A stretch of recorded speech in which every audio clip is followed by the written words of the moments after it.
I don't think they're ready. Coming live from the CHI, this that real hip hop right in front of your eyes. Yeah, I'm feeling alive, yeah, they feeling the vibe. This is a positive tribe, so come along for the ride, go. Yeah, I'm here to make my claim, bro, they know what's up. The C to the A to the M, about to get them up. But they gon' need EA to come as live as us. Coming with hit after hit like this was Madden, bro. Added up, sat enough, they heard again. They know I'm coming with that fire like earth and wind. These niggas clowns Pennywise when the circus ends. They entertainment, but tell me what the purpose is. Man, like, they pure entertainment and quick to fall in line for mass. So when they hit the sounds, whips and the chains, man, we gotta be the change, man. Keep it a buck.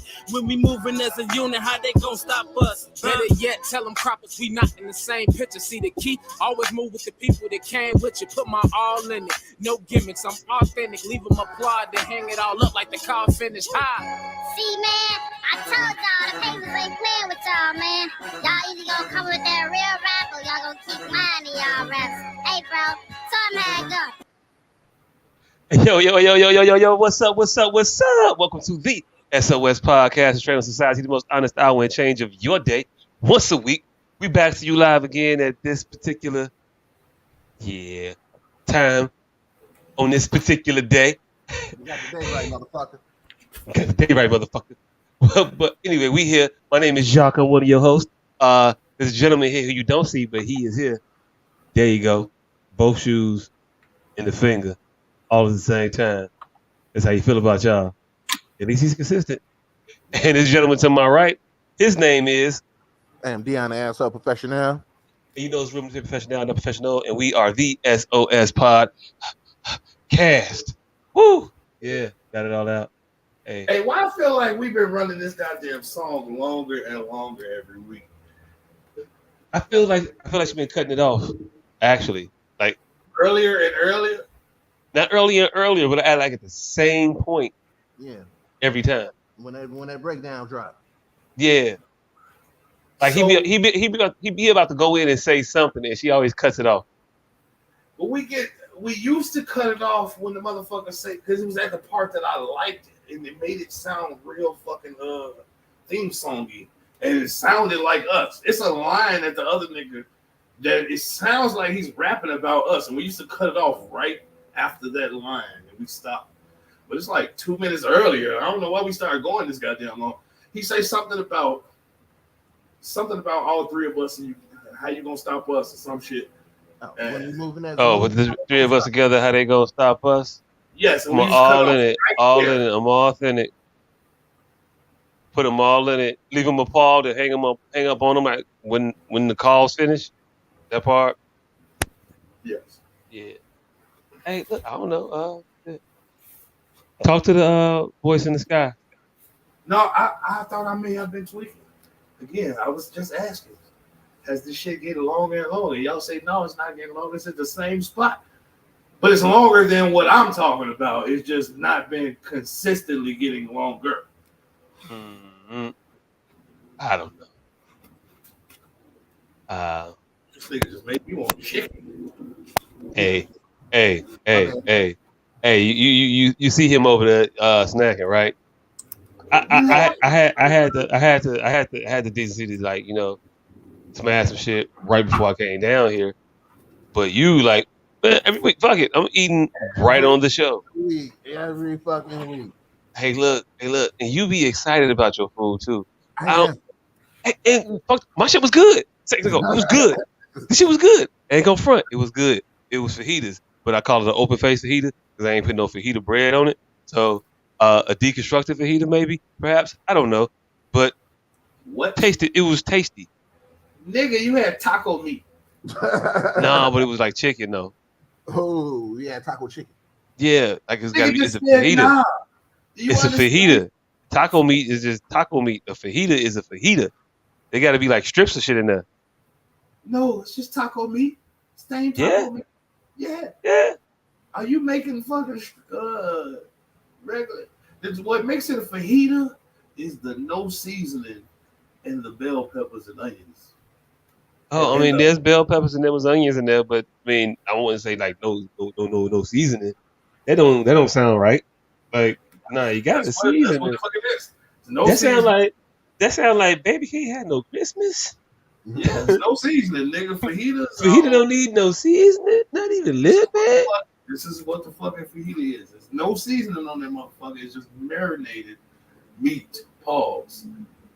And then they fry it hot and fast. And it has to be open faced, fried, and bell peppers and onions for it to be a fajita. Fajita just means little hot.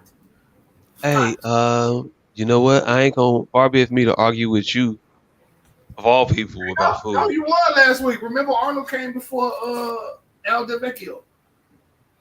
Hey, look, that was about characters. This is about food. I don't know what either one of the motherfuckers cooked. I Americano. take your word for it on the fajita tip, but I'm gonna just say that I just don't like fajitas. I want my meat seasoned. Don't come with no non-seasoned ass like chicken around me. That's not gonna fly over very well. I always thought you were a zesty and colorful people. I'm learning something new and new every day. No, I'm finna motherfucker eat me up some chicken now. This nigga made that chicken look good in the motherfucker. I just went and got a 10 for 12. Man. From KFC, nigga. Man, they ain't the same kind of chicken though. You gotta have like it ain't barbecue sauce on that KFC. Oh, that was home chicken? Oh yeah, this is home chicken, nigga. That's cream chicken? Oh yeah, I can't fuck with no cream chicken. Yeah. Had to give me a tip. Off the grill and baked potato. Yeah, I'm doing pretty good right now. Oh, That's some barbecue sauce. Barbecue sauce got a distinctive way of being got off fingers. Yeah, It's just, you know it when you see it. Yeah. Motherfucker get a little bop to him. Barbecue, good food make you move a little bit different. You be nodding your head somewhat. It plays a song that nobody else hears. Man. Hey, speaking of songs that nobody else hear, I was at my family reunion this past weekend trying to watch a battle rap. Oh, you tried to watch No? Yeah, I was trying to watch No. I got through Myers and None. Yeah, and then I realized like I must look pretty ridiculous right now because you can't see like the earbuds like too well because they black. But she's just over there in the corner going, ooh. Yeah, randomly like, ooh, shit, like, damn, like yeah, like that. Like I was like, okay, maybe this will be the last battle I watch because yeah, I don't need to keep doing that. And at a point, I was away from the damn phone, and so I wasn't even looking at nothing. And I was just reacting because I was in the line trying to get some food. And I was like, damn, like oh yeah, like nah, oh, my bad, my bad to my 70-year-old cousins that are behind me. Like, oops, didn't mean to startle you there. But Danny Myers just said some more incredible shit. He went off. He went off in that battle. Yeah. I don't know what else happened on that card, but he went off. Card was decent. I think I saw all of them except for the JC battle. That was the main event, wasn't it? Yeah, which is why I didn't see it. It was the main event.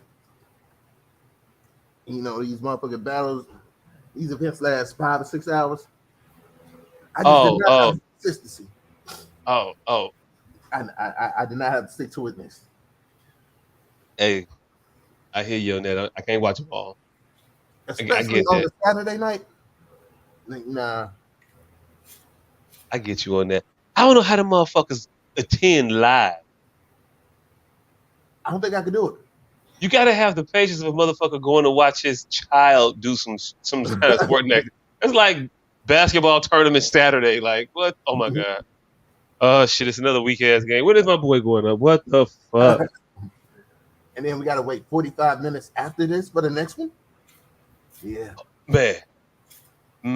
What do you? When there's nothing to happen, I gotta hear these motherfuckers the actual regular music like being played over speak.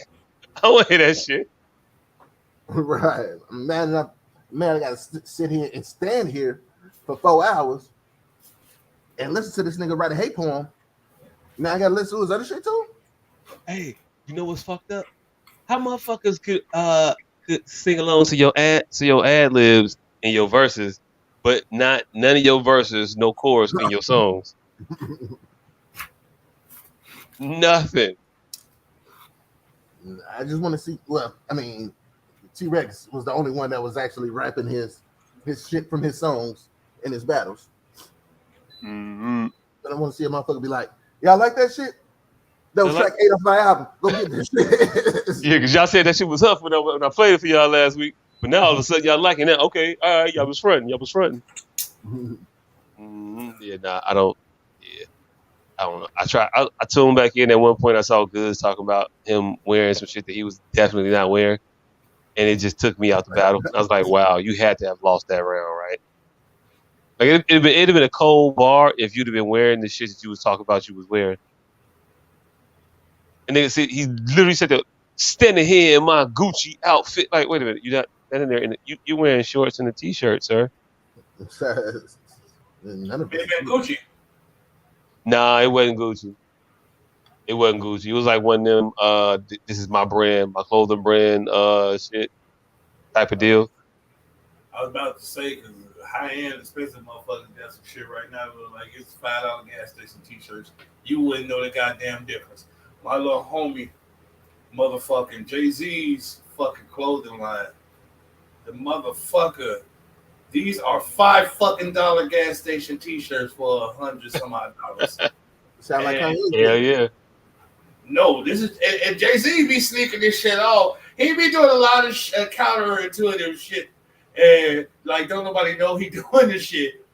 So it be like, yeah, he got a fucking a Yeezy line now too called Paper Planes. That Rock Nation shit. Yeah, that's the paper plane shit. Everybody got the Rock Nation paper plane hats and shit like that. But the thing is, the Paper Plane's whole motto is it's just regular shit with this little fucking plane on it somewhere that you may or may not see. It's a little black and white paper plane, quote unquote, that you may or may not fucking see. Like it looked like a little fucking military pin. Like that's the size of the motherfuckers, the most that I've seen. And I've seen some that be covered the whole cusp of the hat, the front of the hat. But most of the motherfuckers be nickel sized. And you paying $90 for this gray t-shirt because it has this little paper plane embroidered on it. Yeah, nah, I definitely know. But now that motherfucker's wearing his own shit. I mean, which is cool.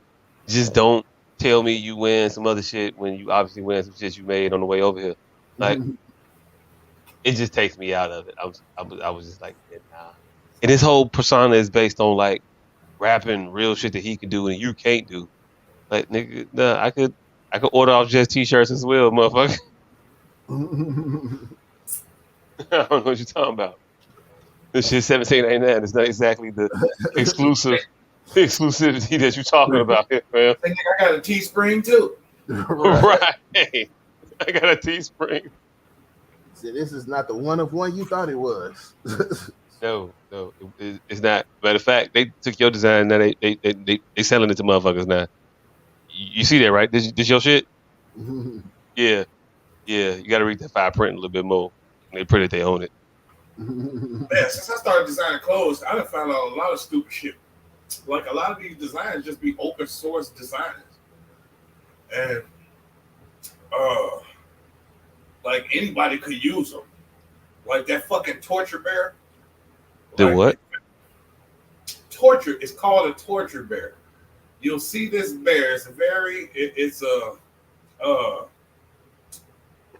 a drawing of a fucking stuffed animal, but the motherfucker is in patches and got his heart hanging out and shit like that. It's a very Art Nouveau design currently going around on everybody's clothing line. And you would think it's all one clothing line, but no, this fucking bear is just open source and anybody can use it. And people just model their clothing lines around this fucking bear. A bunch of motherfuckers. Okay, now I got a torture bear in my search history, and I don't think I needed that because it didn't yield nothing, not a stitch of clothing was there. Now you just got torture porn in your fucking. Now I just got torture porn in my shit. Now I'm looking at torture bear clothing, and it just like a bunch of shit on Pinterest with just like raggedy ass stuffed animals. Nigga, your Amazon ads are about to get real interesting. Hey, look, look, it's gonna be and now okay, images and shopping. Now I see this shit. Damn, this motherfuckers just dripping with X's on his eyes. That's some Yeah, morbid that shit.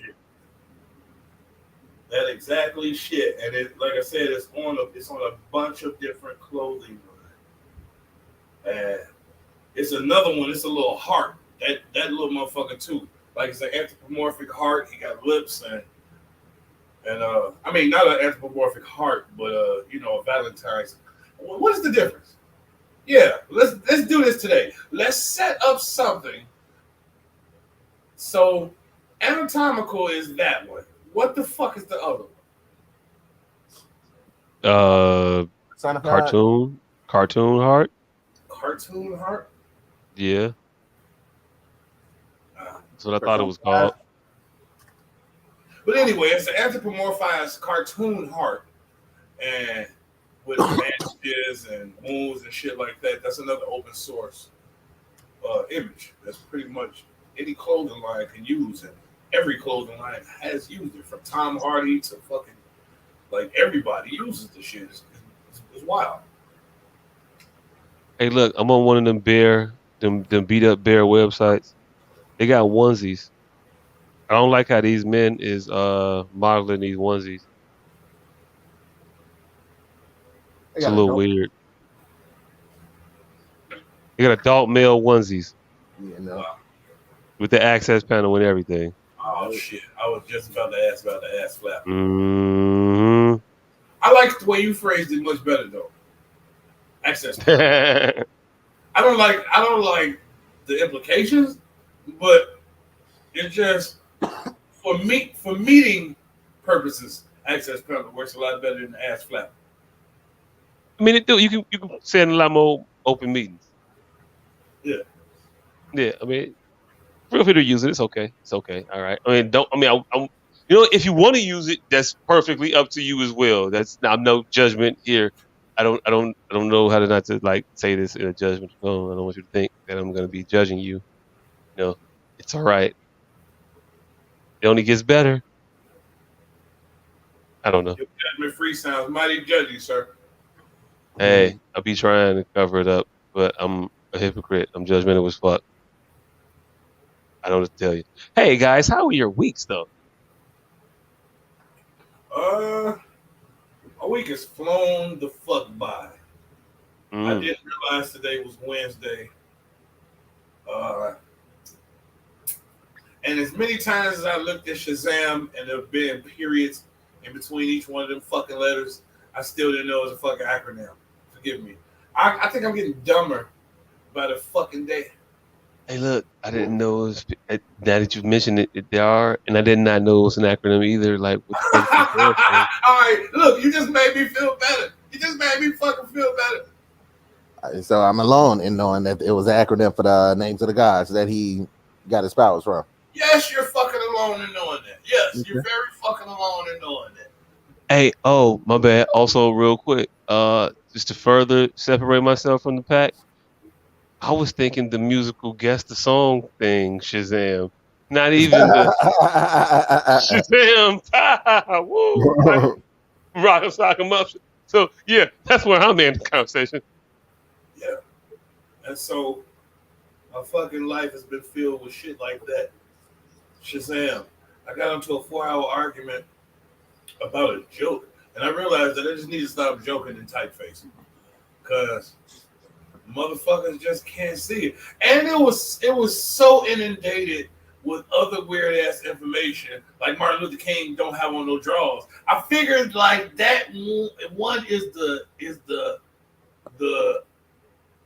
smoking gun to let a motherfucker know that I may be being whimsical right here. But nobody understands that. Hey, look, in all fairness here, sir. I thought maybe you knew something I didn't know about Martin Luther King and draws. Yeah, but this one is a little different. So I wasn't gonna write it in like a dissertation or no shit. Is like actual historical fact. I was just gonna tell you, hey, look, as far as I cared about this underwear situation, I was willing to take your word.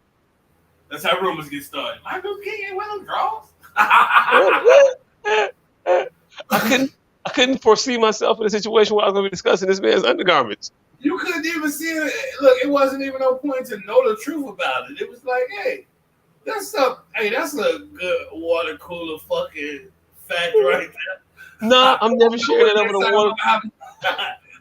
I'm never gonna be at the water cooler just like, hey, so you know Martin Luther King never wore no drawers, right? you know, Dr. King, they used to call him Free Ball Martin, right? Yeah. But yeah, so my week has been full of shit like that.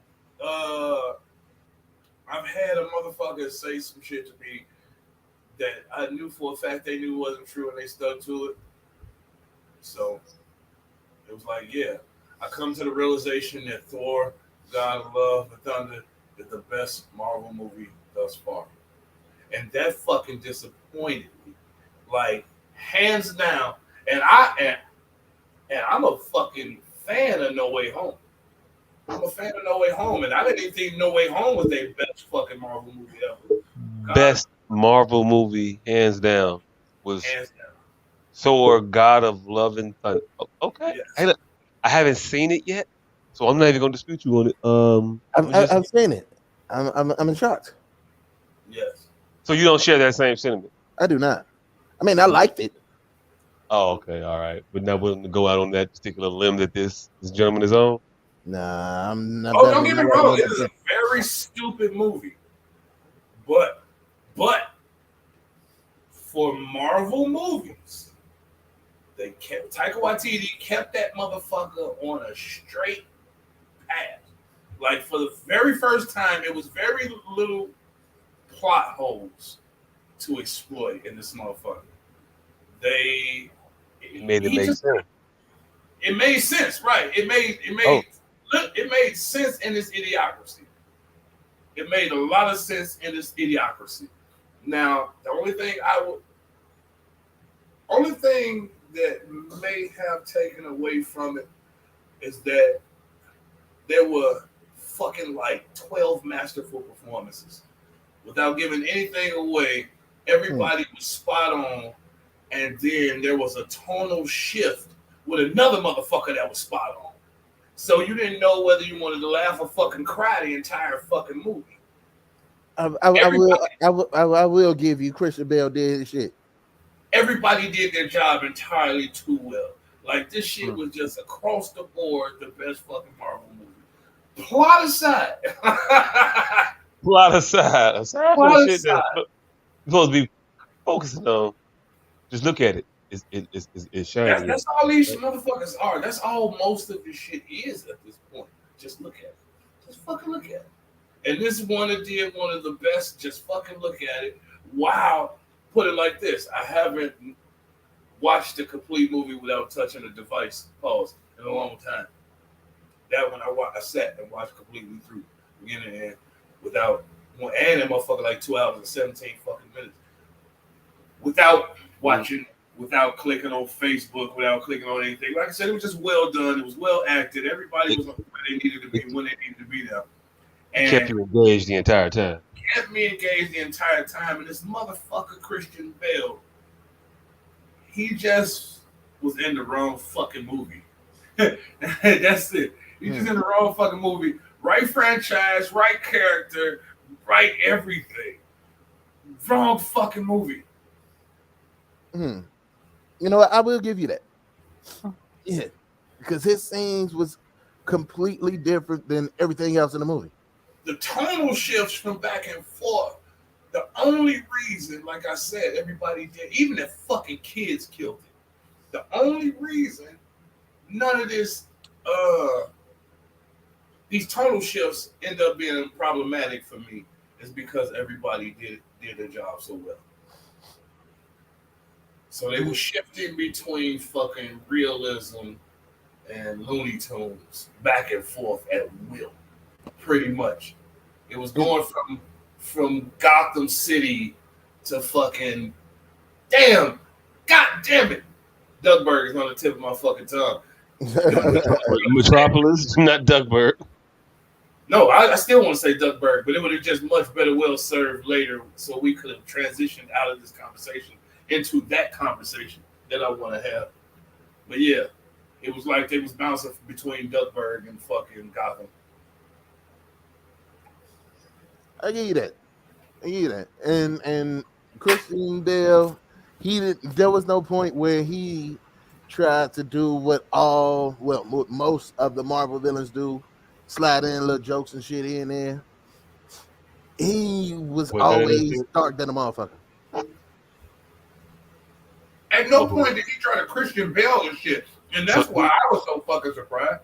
so he teeted that I'm gonna play a dark, conflicted character and not go emo, a la Robert Pattinson Batman performance. Oh, he cracked the joke, but it was more akin to Pennywise than he did crack a joke in the motherfucker. But again, it was more akin to Pennywise than the Marvel tone that they had set up.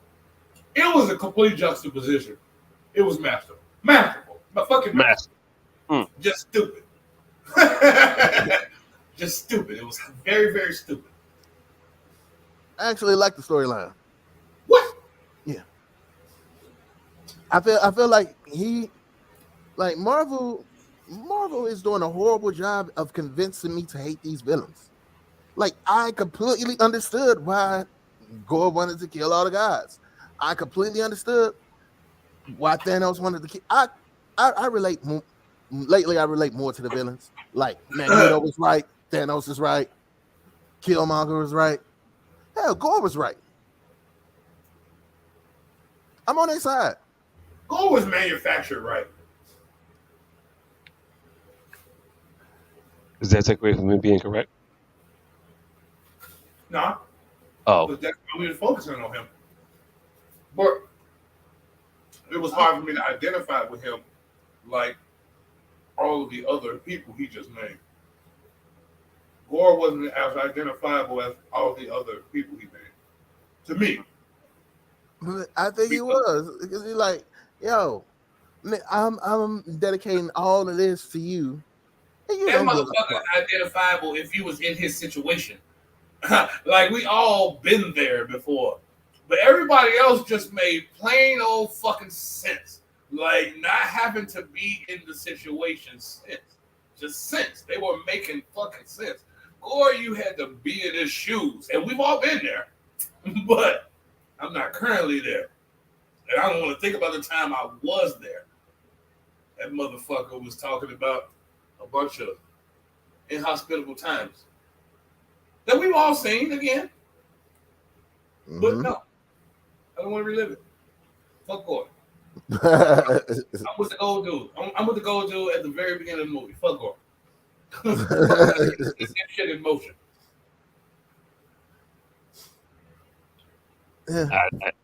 I don't got nothing. I still ain't seen it.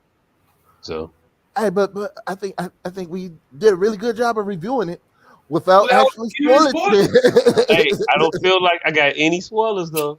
'Cause I don't know what the fuck y'all talking about at all. at Yeah. all. And every time when something happened, you can be like, oh, this is what the fuck they were talking about. Oh, this is what the fuck they were talking about. But all in all, masterful fucking movie. Masterful fucking movie. The bootleggers are getting back to the bootleg game. Because that's how I Shout watch out it. to the bootleggers. Like that fucking it's been exponential. The wait for the No Way Home. The wait for the fucking Mysterio. Was that the first one in the pandemic? Mysterio? Ooh, I think it was before the pandemic, like right before the pandemic. yeah. Mysterio? One of them fucking Yeah. Spider-Man joints was in like right when the fucking pandemic happened. So it was the Far From Home then. Well, no, that is Mysterio. It is Yeah, Far From Home was Mysterio. No Way Home was all of the right. old ones. All the Spider-Mans and such. All the Spider dudes. Yeah. Diamond Dude, Era Dude. But yeah, Dude, one of them Raw fucking Dude. Marvel movies took an awful long goddamn time to get a screener copy of. This last Spider-Man movie took a decent amount of time. The Strange movie took a moderate amount of time less. This motherfucking Thor movie, 2 days. 2 goddamn days. You saw a screener copy? Yeah. Oh shit. Oh shit. Got your bootleg person out there doing above and beyond type of work. Right, because I didn't even get a screeners. Mm. You got a All cam right. version? All Yeah, right. I I'm got a about to cam, but say. it was a good cam though. And shout out to Tiger Waititi for making a easily a viewable bootleg movie. Like this movie you can watch on bootleg and it's not miss much. Even the scenes where it's just dark, it's still shot where a bootleg motherfucker you can still get the story across. You can catch the detail in the cinematography Say a Yeah, good layer, with a handheld. a yeah. good bootlegger, get the right angle where you see the right part of the shadows, where you see the teeth outline and shit. All right, because there were a lot of scenes that were based in the dark, and it was still viewable The on whole this goddamn bootleg. movie went You black saw and it. white. You saw it. It was at least 720. Motherfucker, the Yeah, whole movie went noir for like 10 minutes. yeah. Mm. Motherfucker, the whole movie went Sin City for like 15 minutes. And you could still see what was happening. So Yeah, all in all, like I say, great movie. Great review, guys. Atlanta season 3. Atlanta season. Is what you said? No, I was just talking shit about Segues. Segues. Segues. I was interjecting Atlanta season 3 because that's also another piece of entertainment we're supposed to be talking about this evening. But I don't think the transition into that was the one. The one, goddamn it, because that one right there, like I said, I don't necessarily understand how I feel about it currently. I guess we can't talk about it. Atlanta season 3, episode 2. That was a fucking some bullshit. Oh no, we 32 minutes in. We ain't even start. We gotta get to y'all weeks first. I'm rushing. I mean, I'm I rushing. went, My apologies. I went to Mississippi, and then it was hot. I do want to ask, were you able to take that walk? Oh no, I didn't take that walk. Mm-hmm. I didn't really want to take that walk though, Uh, and I got offered that walk That nigga tried to take me on a freedom march. a lot. Nah, the cousin walk. Oh, yeah, the cousin walk at the family reunion where everybody goes to get high. Yeah, pretty much. Yeah. Also doing that, you don't notice how many motherfuckers actually go off. How often motherfuckers go take that walk. One, I counted everybody's. Two, damn it, if I get offered more than that than ever, or asked about it from people that what you mean? What you mean? it's not Do even I about got? What you mean? What I'm doing down here this late in the lobby? What you mean? What you trying to find out? I, What you I trying to find out? I got a question. All right, so is there like an age limit of motherfuckers that you would take that walk with at family get-togethers? Uh, at this point, no. I mean, Uh, like a limit, yes. Like you got to be above a certain age to like kick it at this table. You know what I'm saying? Like we ain't finna drink and smoke with the kids, but like I would like to, I, somebody that a good 94, under the see, edible act, maybe. nah, that would be funny. However, I don't feel like I got an age limit of about 50, 50 to Ooh, 55 as the nigga, you oldest that I there? would go on that walk. Yeah, I You know. 55? I Shit. know. I can't. I would go big cousins, but not uncles. Well, I got one uncle that I would go on that walk with. Oh, But oh Mm, shit. mm. but Have y'all ever aged out of an elder's fuckery? Of the you fuckery, you mean? No. Have you ever aged out of an elder's fuckery? No, I don't know what you mean. Give me an example. Did you just hear what he just said? Right. yeah, about all right. So you was too young. You was too young to go to go for the bullshit. No. You got that one uncle that corrupts the kids, Mm-hmm. right? You got that one uncle that corrupts the children. Mm-hmm. And Right. you once the child that he corrupted. But then at the point you get 40 and he started trying to bring the young ones around you, and you like, hey man, get this little motherfucker. Have you ever aged out of that uncle's fuckery? Like, come on, Charles. Come on, Charles. It's too much now, Charles. Like I you don't, was the shit. I don't have one of those. I don't have one of those uncles. Nigga, you're missing out. I I might do. be. Might I be missing do. out. Nigga, I got y'all know my pimp uncle. Like I Yeah. said, he often brings around 14 and 15-year-olds smoking weed and shit. And I'm like, hey, man, hey, man, I'm not smoking weed with my little cousins, man. Like, Nah, nigga, you, nah. I know it was me, nigga, but I didn't have no sympathy. And no, nigga, take this little motherfucker over there. See, Y'all never aged out of y'all elders fuckery before? I was never cool enough, or I don't have no uncles that ever did that shit, and if they did do it, they never deemed me worthy of having that happen with them. So I, It was a square. That's fucked up. hell no. hey, look, could have been. Nah. His mama be tripping. His mama be tripping. Don't even do it. Don't even do Hell it. no. Then Like, my uncle got me first beer at 16, and then Ooh. I immediately got drunk the next week after with the white boys. Like, and I did kinda because so my uncle is still that corrupted motherfucker, except he has kids. And My uncle got 70 kids. and he brought his kid to the to the older function for the first time last week when we had cousin shit at my crib, and he brought his son, but his son was 18. So at 18, you welcome to come smoke. 18. Yeah, But hell no. That nigga used to bring his sons around from like 12 to 18. nah. Yeah. See, 12 is too young. You know, 18? Yeah. So and, we had and my family would be even worse is because we would get that little motherfucker days before he would come around. So the little motherfucker is kind of floating around me because I'm the next closest thing to him, but it ain't the same ethic when they around me. So it's like, hey man, get your little ass the fuck away from me. I always want to stay away from their ass because again, they expected certain things that I just wasn't on. Mm-hmm. Nah.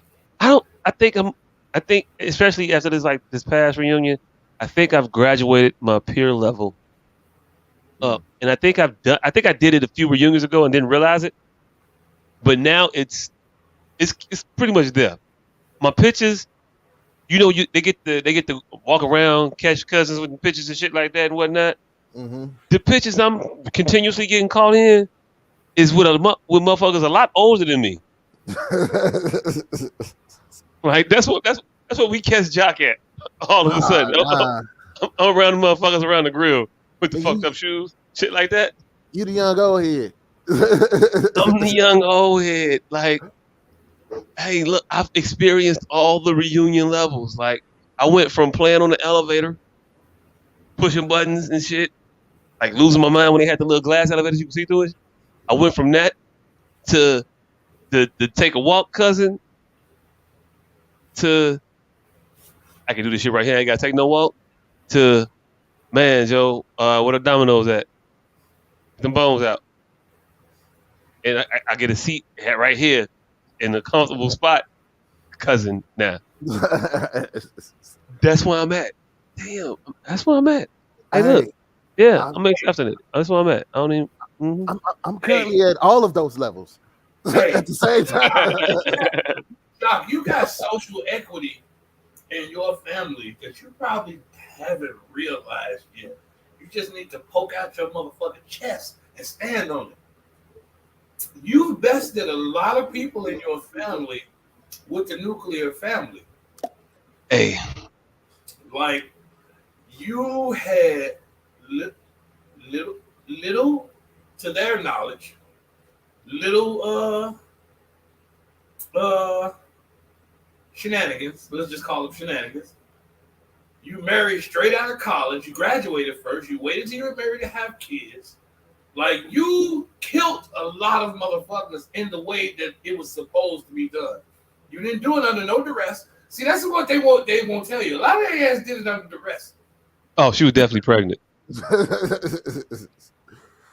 Yeah, you got quite a few cousins that are born 5 months after their parents' wedding anniversary. 5 months after, shit. 5 months before they was in the picture. Shit. This motherfucker's right in the pictures. Did you get your mama away? Oh, you get your mama away. Ain't that sweet? Oh, Yeah, they okay. gaslight you to think you because of your age. They don't. Once they realize you like who the fuck did they try to gaslight? Oh damn, you like Miss Marvel? Oh shit.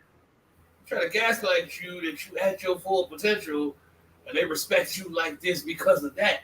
No, they fear you, nigga. They fear you because once you realize the shit talking ability you actually have, will start dropping dick all around people's houses. Oh, I wasn't gonna go there. I was gonna say I did graduate my shit talking level of my ability to shit talk. I can say more now.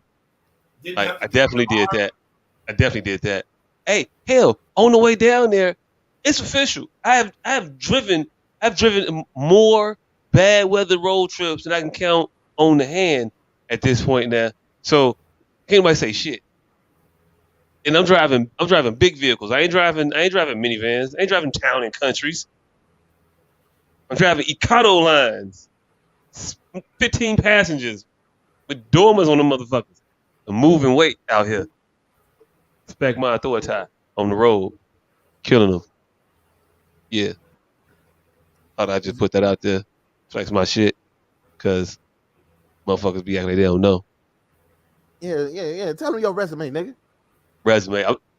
Nighttime driving. You know, they don't put the rookie on the nighttime now. In the rain? Nah, pull up, nephew. Let me go ahead and take care of that. Nah, son, I'm gonna go ahead and get this one because you nah, I'm rolling. But I've been riding for a while though, so you know, it ain't a small thing to a giant. You know. They look like they can't see through some torrential rain. Ooh. Yeah. I was that motherfucker this weekend though. Ain't gonna hold you. Seat all the way back, but they leaning all the way forward. Man. Yeah, that is definitely me. Hey.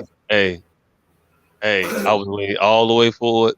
I was in that motherfucker. At a point I got down to like 40, 50. Hey. That shit. Hey, look, man. The nigga that won't slow down is the nigga I'm talking about.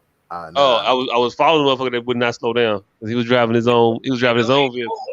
He was driving his vehicle. He was kind of used to it. You say what? I say the nigga lean forward because he ain't gonna slow down. Oh. Has no intention. I don't know what kind of lean he had. He was so far fucking ahead of me. Yeah. I know what kind of lean I had though. And the shit was so fucking bad. It's overnight driving, right? At a point, it started lightning, right? It would go from pitch black dark to bright as day in a flash. And then it'd do that shit like every 15, 16 seconds. Out there looking like the HMF Pettifor. Man. Imagine waking up in the morning, being asleep, and then somebody cut the light on. And your eyes don't work right away. Correctly. Same shit. Your eyes don't work correctly. Speaking of eyes don't work correctly in the dark, do you know that's the reason for the eye patch? Not missing eyes? That's what it is? That's what you need to do? You cover one eye, so it's always in the dark and accustomed to the dark. So if you ever get to a point where it's dark, you can just take the eye patch off and the eye can already see.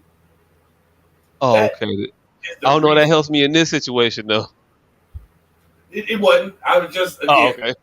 Future reference, if you up on a boat. Yeah. Yeah, no, but that shit was crazy. But we got down there. ain't really get to beat the clock like I wanted to beat it, but I mean, it is what it is. Rest stops is never gonna be in and out. You got more than 4 people Hell nah. ever, ever, ever, ever. But no, I had a grand old time during my week. It wasn't nothing of note to talk about. Drunk cousins and such. Mississippi heat. I don't know. We went in the pool. That do y'all do family reunions like that? I did want to ask that question because the lady hotel was like, she was saying that white people don't do them like this. She said she had a few families in there this year, all black, or this month rather, and they were all black. They do reunions kind of like the way we was doing them. But she was like, never heard of this before now. Like, white people just do not do this. White people just show up to the person with the biggest house's house. And everybody else get a hotel room. I didn't realize that white people reunion with their family. What? Mm-hmm. Like my family, we don't do hotel reunions and shit because 95% of us are still in Chicago. So, but we do the Dan Ryan. We look forward to that. That is a traditional Negro. That is when everybody moved from down south except grandmama. We do one of those. Well, we used to on Labor Day weekend. We ain't really did it for the last 2 years before the pandemic. We kind of stopped, I think. But yeah, we used to do one. We play a little softball and shit like that. And then, but we always did a different one, like for the nationwide family. You know what I'm saying? And it'd always be in one person city, and we just travel, and one city hosted every year, a different city. So, because your family didn't move up from the top. They did though. They did. I got my grandfather. 4 of his brothers came up here. A few of them stayed down south. He had cousins that went to St. Louis. He had another cousin that went to somewhere in Ohio. But when they started it, they just started it. It's like, okay, we're gonna go down there. We're gonna go to Alabama this year. So the Alabama cousins gonna take it. Or we're gonna go to St. Louis this year. So St. Louis cousins gonna take it. We come to Chicago this year. Chicago cousins is gonna take it. And then we've been doing this shit. This is the 52nd reunion we had, and we've been doing it for 54 years. So it's been going on for a minute. Going on for a little minute. See, like most of the family is still in Chicago. They never left, so we just make a call. Everybody moved up. Yeah, we just make a call. Like, all right, so everybody doing this shit on we doing this shit. We on the 15th. Yeah, we on the 15th. All right, cool. Yeah, we get the permit from the Forest Preserve at the beginning of the year. And look at y'all being all fancy, getting permits and shit. How you got to if you want to get one of the cubbies? Hey, look. You definitely do, because motherfuckers have showed up to the cubby area before and claimed it, and was told, wait a minute. Definitely got to. Is this Grove 6? This Grove 6, right? Yeah, this Grove. Yeah, this ours, man. We had this one. Yeah, for today. Yeah. Now we ain't get out here that early, did we? We ain't really need to. Yeah, we ain't had that much to cook, so yeah, we was getting a little bit later. But Grove 6 is ours. Yeah. No, we wanted the one by the softball field. Yeah, so that's why we every year we do this one, partner. Every year. No. Hey, yep. And then from that year on, motherfuckers got permits. Y'all had y'all family reunion removed? Nah, we had to remove a family reunion. Oh, damn. Yeah. No, it was definitely like, we do this every year. We do this every year here. But but there was also Negroes, and they had no permit neither. So it was just who seems to have more authority. Oh, so y'all didn't have a permit and they didn't have a permit, so y'all out dumped. Nah. Yeah, pretty much. If you ain't got no permit, I don't give a fuck how many years you done been doing this shit. We beat you here. Oh, You got, no, I don't think you we got to told feel them like, that we did. I think we told them we didn't have a permit. I mean, it's just one of them things that, it got nah, to be said, you got necessarily. you got to show that paperwork. Hey, look, sometimes motherfuckers get reasonable when they see 75 cars just pull up out of nowhere. It's a little different, maybe. We be deep, man. We be deep. We be deep. At As a do point, it. at a point, you gonna be like, "Ooh, you know what? Nah, if you, y'all was y'all over here too? No, we just go over here. Yeah, man, we get one of these picnic tables though. We gotta kind of have stuff on it already. Mm-mm. And then that way, you might be nice. You look around, you see how many tables you got. All right, we got 11 of them. I mean, all right, I guess we can make it do with 10. Go ahead, take it. Yeah, nah. Because if you ain't got no permit, you ain't finna out cussing me. First of all, I know my cousins. I don't give a fuck how many of y'all show up. As long as 3 particular cousins are with me, hey, we gonna have this out.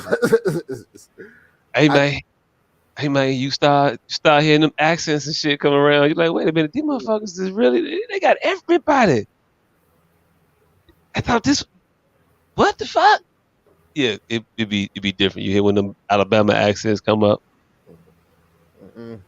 Say, cuz, what the problem is? Cuz over here, what they talking about? Hey, as long as I ain't going back, cuz, and I ain't scared to go back, cuz, we good. Oh, oh, you good? Because them two niggas will do the exact same thing for different reasons. Hey, hey, I don't know. It's gonna be, it's gonna be, it's gonna be, it's gonna be, it's gonna be, it's gonna be funny. I wonder how many times that did happen though. Like, well, it just did not end amicably. It was all before World Star. Like, it had to be like drunken picnic, fairly reunion brawls. I'm sure the 80s was full of it because back then niggas didn't know about permits. So it's we here, so we here. Man, Wasn't no easy way to get no permits. You couldn't go online and do that shit now. You had to go all the way to fucking whatever fucking department that is. The, hell nah. So niggas wasn't going to get no permits. hell, And then also hell. niggas wasn't going to get permits. No, no, we just I didn't know, I didn't know you had to have a permit for a park. I literally thought majority of my life that you just had to get there early. As long as you was there before that motherfucker, it was your spot. Like, wait, what? I ain't gotta wake up at the crack of dawn. Mm-mm. You gotta be kidding me. This chick really just came in, dropped her robe, and is butt naked in front of a whole bunch of kids. You don't see these children. TV shows be weird, ridiculous. Wow. What the hell is you watching? Oh, are we there yet? Oh, this is a kids TV show. No, it's like a family TV show. It's like if Full House was somehow gayer. I don't know. He Full changed House. his name. He changed his name to his wife's ex-husband's name. Wait, what? Yeah, yeah. That's interesting. Mhm. To his wife's ex-husband's name. So he Yeah. took her last name, but she didn't take her original last name. No, they hyphenated his name and her name. But her name was a married name? Hell nah. Yeah, her name was her ex-husband's name. Yeah, Charlie Murphy. Charlie Murphy. And he rubbed it in too. He made sure he came over there and said, "Heard you took my daddy's name. What kind of man is that?" Yeah, yeah, a little bit. You got to. You've won. You've won. Hey, look, I'm gonna fuck around and call you son too. Right. Oh, no. No, hell no. I know what the fuck happened to me this goddamn week. And today is a matter of fucking fact. Motherfucker. So, you remember that one night stand from a few years ago? Well, I got one night No, stand. no. Do I remember your one night stand from a few years ago? We talk about this shit often. When the bitch rode the mega bus halfway across the country, fuck the dog shit out of Oh, me, and fucking rolled back out and got married, and I didn't know that she was. None of that happened. She unfriended me on every so she told me today that shit wasn't supposed to be a one night stand. I got a fucking BDR today. Ooh. Yes. Who? Bad dang-a-lang report. Oh shit. Yeah. Nigga. Oh. Let me read this fucking text message to y'all, right? Dude. Nigga. Right? So I was fucking joking. I was fucking joking, nigga. All right. So yeah. Yada yada yada yada yada yada yada yada.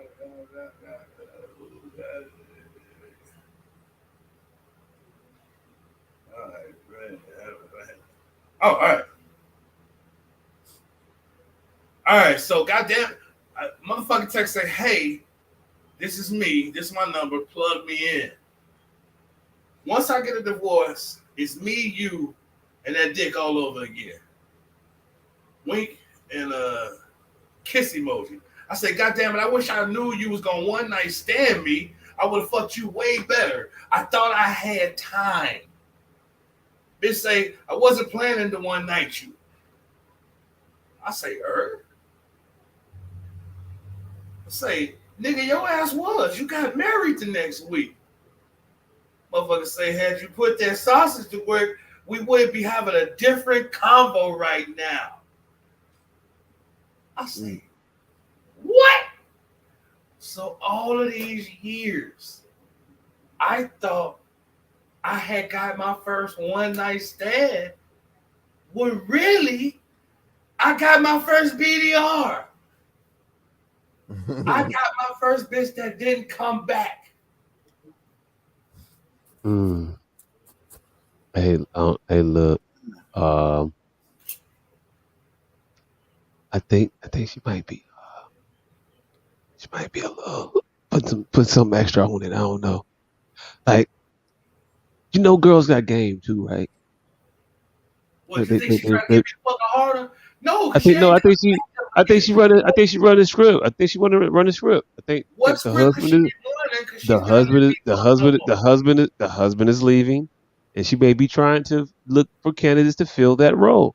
No, she's literally not letting me fuck no more. What? She said, no. I told the bitch to come let me clap cheeks. I need a rematch. And she's like, nah. She gonna make you work for it, man. Just putting it out there. Well, I hope you're right, sir. Yeah, I hope she's gaslighting me. She hitting you with the reverse psychology shit. I hope she is, sir, because this BDR is weighing on my fucking soul. Hey, look. She's hoping it does. Nigga. So now you're eager. I gotta get that off. Gotta get that off my credit. Gotta get this off my credit. Like, now you gonna work for it now. Mm-hmm. I'm like, that's what my dumb ass get, trying to be a gentleman. I should have spit in your booty.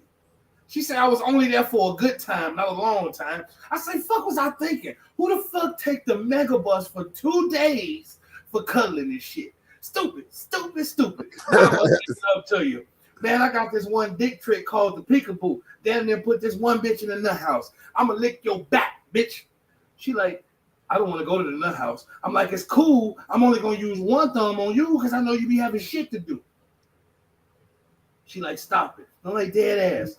So make me some time. You need it. No pressure. But yeah, kind of a little pressure. She like, that's a big ask. I would be risking my life. I'll get back to you. Wait, what? Apparently her husband might kill her if she get caught. Yeah, I'm man, look, far be it for me to judge, but I'd advise get the fuck away from that bitch. I don't know. Crazy motherfucker. I just imagine the crazy motherfuckers at the end of their rope crying over unrequited love. Maybe. But you walk into a grown ass man and they're listening to Keisha Cole, Run. Hey, look. Hey, It's either look. a Hey, dead bitch look. in When there or motherfucker. finna be a dead bitch in there. Love. Yeah. Mm-hmm. But he, It's either a dead bitch in there or finna be a dead bitch in there. oh, he finna get a. If that man listen to Fantasia, Keisha Cole, yeah. Mm-hmm. Or Santana. See, Santana's the one that'll throw you off. You just come in there and just you like, oh shit. Nah. Mm-hmm. Love. She If reminds motherfuckers, me of a West Side Story. It's dark as a motherfucker. All you see is a cherry. Every time that nigga dragging. Love is Spanish. I love. nah, buddy. First of all, why get the big ass case? Why get the big ass case? And that, nah, nope. I don't know, but yeah, that's that. Uh, I don't know what we was talking about this week. Um, I had shit that had came across my awareness that I had thought about. I don't know about y'all if y'all want to talk about it at all. I know um the guy with no name that we don't see right now. Oh, He you know what had I want to talk about, goddammit. he wanted to have a long form discussion about a thing. No, not that. Not this week. I want to. I was just talking about it in the future. I want to set that up properly. I want to sit down. Oh, Sit down. I want to fucking talk. I want to set that up properly and see how that shit goes. I was oh, just okay. rambling in that one sentence. I mean, that I told you what I wanted to talk about today. A bunch of shit today. All right, well, I'm gonna let you lead it because I don't know what we're talking about there because I thought it was gonna be the long form topic. Okay, you got it. You let me know, and I'm gonna chime in. Oh no, hell no! I didn't want a long form today because I actually, like I said, I want on the long form topic side. I actually want to sit down and actually have time to think about that motherfucker for a week Okay. and do and be abreast and be informed and be actually really into the topic and not just spew a bunch of shit that like just hot takes and give my opinion on a bunch of hot takes that may or may not be accurate themselves. Because that's what a lot of podcasts are doing. They're just giving hot takes on information that wasn't even itself first reported accurately. So that's all I was saying with that. But that wasn't this week. I still want to fuck off this week. Like that fucking Howard the Duck and fucking Darkwing Duck. Duck. That would be a battle of the ages if it was comic book accurate to Darkwing Duck. I mean to fucking Howard the Duck. Howard the Duck. Because if it wasn't comic book accurate, we just went off the movie, Darkwing will win in a landslide. So it would definitely have to be comic book accurate. But even then, if you was to acclimate to fucking allies, that's where it comes in. Which universe rules will we be playing by? Will we be playing by the Marvel universe? Because that's where Howard comes from, where people are finite. They have power levels. They have this, they have that. Or the Disney cinematic universe.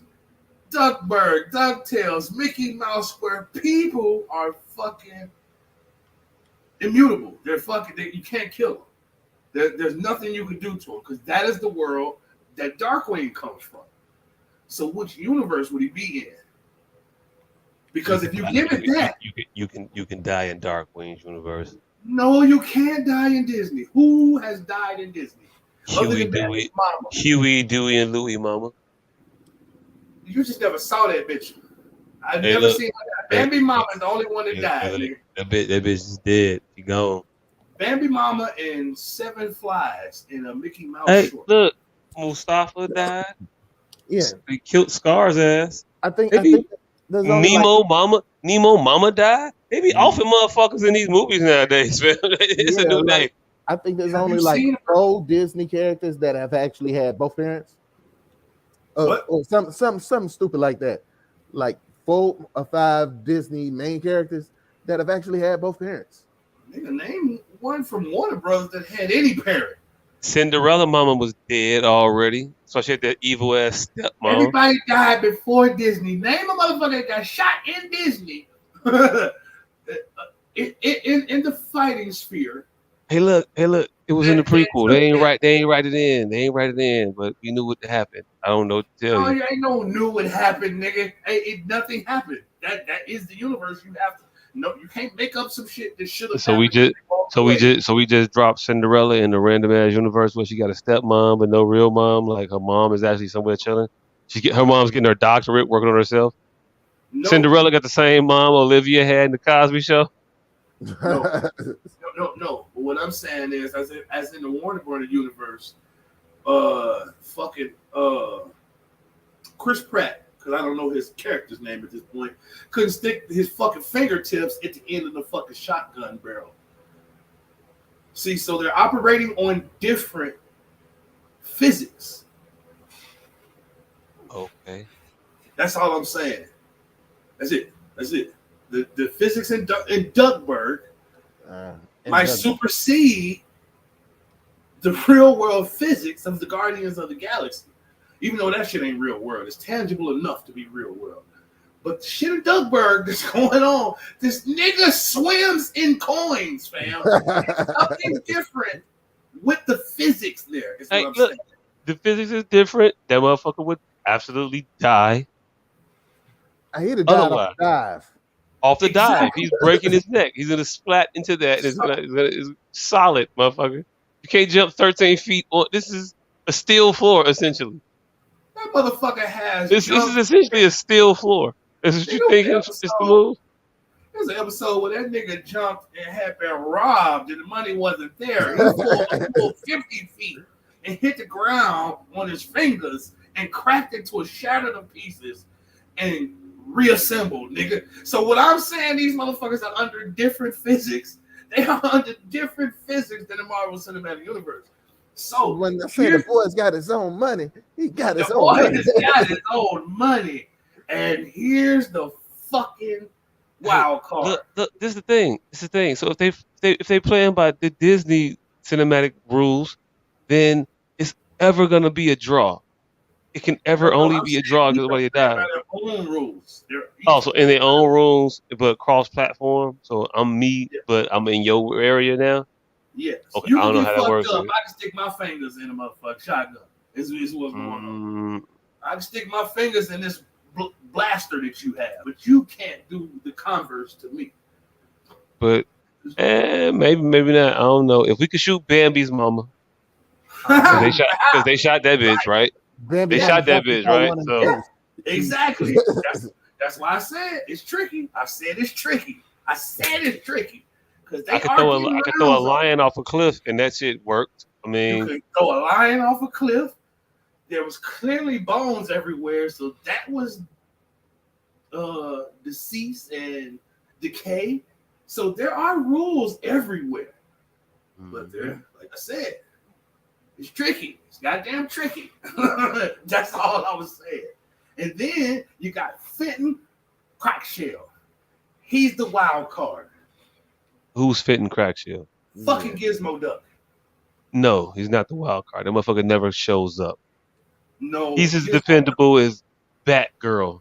Like, if the bitch is on summer vacation, then maybe she'll be helpful. But if she's got class that week, no.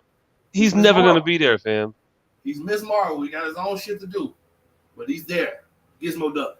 That is Tony Stark in fucking Duckburg's physics universe. It is. But also, fuck Gizmo. Yeah. All right. You thinking his hands down, then fucking Howard gonna just run away because he got the Guardians of the Galaxy. I'm trying to tell you, this nigga got Tony Stark's in an indestructible universe. Howard is willing to shoot you in the face with a missile, and you ain't named another motherfucker on the other side that's willing to do that. Gizmo Duck's bill is just gonna spin around his head. But he ain't gonna shoot you. But he ain't gonna return fire with a missile. What he gonna do is, hopefully, you get caught and you gonna escape to live to fight another day. But never, ever, ever do the motherfucker. They gotta be the most incompetent ass crime fighters you ever seen in your life. They never catch nobody. They thwart everything. The motherfucker always gets away. How is that possible? And then who any of them motherfuckers gonna survive a crash with Launchpad? They ain't even fighting yet. They just going. Launchpad is taking the entire both sides to the fucking arena and just can't land and kill. Can't land. He ain't never got your fucking equipment because the equipment ain't death proof. And just kill Gamora's ass. Just kill Gamora's ass. Hey, Yeah, Gamora did take a fucking a rocket to the face when with a Nebula flew a whole rocket into him in Guardians of the Galaxy 2. Spent off that shit. Mm. Yeah. It's just room there, is all I'm saying. It's room for argument there, goddammit. The motherfuckers, Gizmo Duck, this motherfucker got the lasers, he got the saws. See, again, it ain't really so much the characters as the dynamics of the universe. It's the dynamics of the universe at where fucking Darkwing ekes forward. Because if we were just going Darkwing versus Howard, Darkwing's whole ethic is not to kill. Howard's is I'm finna blow your shit clean off. I am an intergalactic accountant, but I'm intergalactic. I will fuck shit up. But I'm on this bullshit and I want to get home, so I have been known to fuck shit up along these travels. Interesting enough to get versed on this shit, I found out that they fucking dropped Howard in the comic books. Like I read the comics, but not much. Hold on, guys. I need to take this call. Somebody got shot. How do you know before you answer the call that somebody's been shot? Man, right. That part. That part. Like I just motherfucker would be calling me otherwise. Right. This nigga only calls me on the days he gets shot. Hey, if you got shot around 10:30, you'll call me, let me know. Okay, if I happen, I'll let you know. I don't know. Yeah, I don't know how to carry the conversation. Yeah. Past what he was talking about. I'm going Howard the Duck. Yeah, because that's what most of my knowledge is. Like, I don't know much about fucking, like, I didn't really watch Darkwing Duck. So, yeah. Not sure much about them. I'm the complete opposite. I know a shit ton about Darkwing Duck. I used to watch the show, but that's how I know that motherfucker ain't gonna win the fight. I ain't got. I don't know much about Howard the Duck at all. I just know that Darkwing will get his ass whooped because I didn't see him get his ass whooped a lot. His stepdaughter, his adopted stepdaughter, whatever the fuck he is, foster daughter, be saving his ass. She's a child and walks around with the help of another child. And they get the shit done. But yeah, nah, ain't no fuck with Dark. Yeah. He not beating nobody ass ever. Mm-hmm. Yeah. I got nothing. I don't know. Yeah, I think we're good on that one. Because let's talk about it in the meantime. What have I been perusing and looking at in the news today?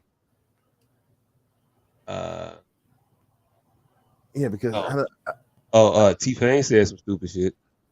What did T-Pain say? Oh, he said Tupac would get fucked up lyrically if he was alive today. Yeah. I don't know. I don't know if that's stupid or not. Because I mean, like Tupac wasn't the strongest lyricist. Come on, man. I mean, I think we can all agree upon that. Come on, man. Tupac wasn't the best lyricist ever. He was the greatest rapper ever, but not lyricist. Yep. You ever heard him get ate up on any track? I would have to think on that. But nah, he didn't get ate up on tracks as constantly as Biggie did. Hey, real quick, can you play pop music right now with music? You know, can you just play it right now? And would it exist and would it be okay? Would it blend? Would it go? Yeah, a lot of it. Okay, all right, cool. So with those things being indicated, it would let me know that I don't think he would get washed today. He made shit that stands the test of time to this day. So I think he'll be able to make shit that can compete in this day and time too. If Jay-Z could do it, Pop could do it. I mean, shit. Oh, but Jay-Z was a way better lyricist than Pac. Yeah, but not a better artist. No, not a better artist. So But therefore, hey, but did Jay-Z grow as a lyricist? he grew and then he reverted.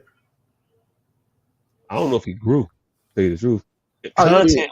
content wise changed, but lyrical ability, Yeah. like, kind of the same shit. Content changes, but the ability to rap and string words together, I think, remains pretty consistent. I don't know. I just said all that to say that I don't think he's a better rapper than he was back then, and he wasn't demonstratively better. So I don't know why he would be now. He could do shit that somebody else couldn't figure out. Like lyrically, Jay peaked on Volume 3. In My Lifetime, Volume 3. Lyrically peaked. Like Volume 3. You might be the only motherfucker that say that. That's the silver one, right? Yep. Yep. Uh-huh. Yeah, lyrically he peaked there. You're the only person who thinks that about that album. Like there? Yeah, lyrically, yes. Lyrically and lyrically only, because a lot of the songs are bad, but the verses are cold as shit. Like like the song with Juvenile. You know we ride. That song sucks. Lyrically, bars are cold than a motherfucker. Mm-hmm. And when it comes down to the bars, Tupac does not. He don't rank quite up there. Now the ability to make music and make songs that stand and motherfuckers can feel, he got that hands down.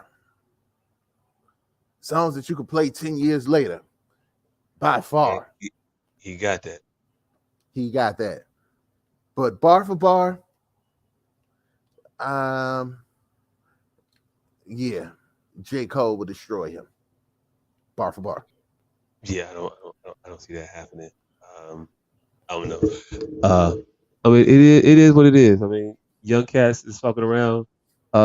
They just so much better than the old school. You saw John Morant sit up there and say that he'll cook Mike if they were to play. Honestly, he would. He would not, man. How you think he would cook Mike? How? Because you think Mike never saw somebody that could dribble before? He did, and they fucked him up. Like Damon Stoudemire used to give Mike the flux. What Damon Stoudemire score on Mike lifetime? Shit, that nigga was constantly dropping 20, 25, 8, 9 assists. When he played Mike, he could go wherever he wanted to. Okay. And you do that in a one-on-one with this incredible athleticism that Ja has. Ja is going past Mike all day, especially with today's rule where he gotta keep his hands to himself. Yeah, Mike wants none of that. Mike is going to destroy this little motherfucker. All right, so Ja doing all that on offense. What is Ja doing when Mike get the ball? Waiting to get back down so that Mike can shoot from 18 feet. Waiting to get back down so Mike can shoot from 18 feet.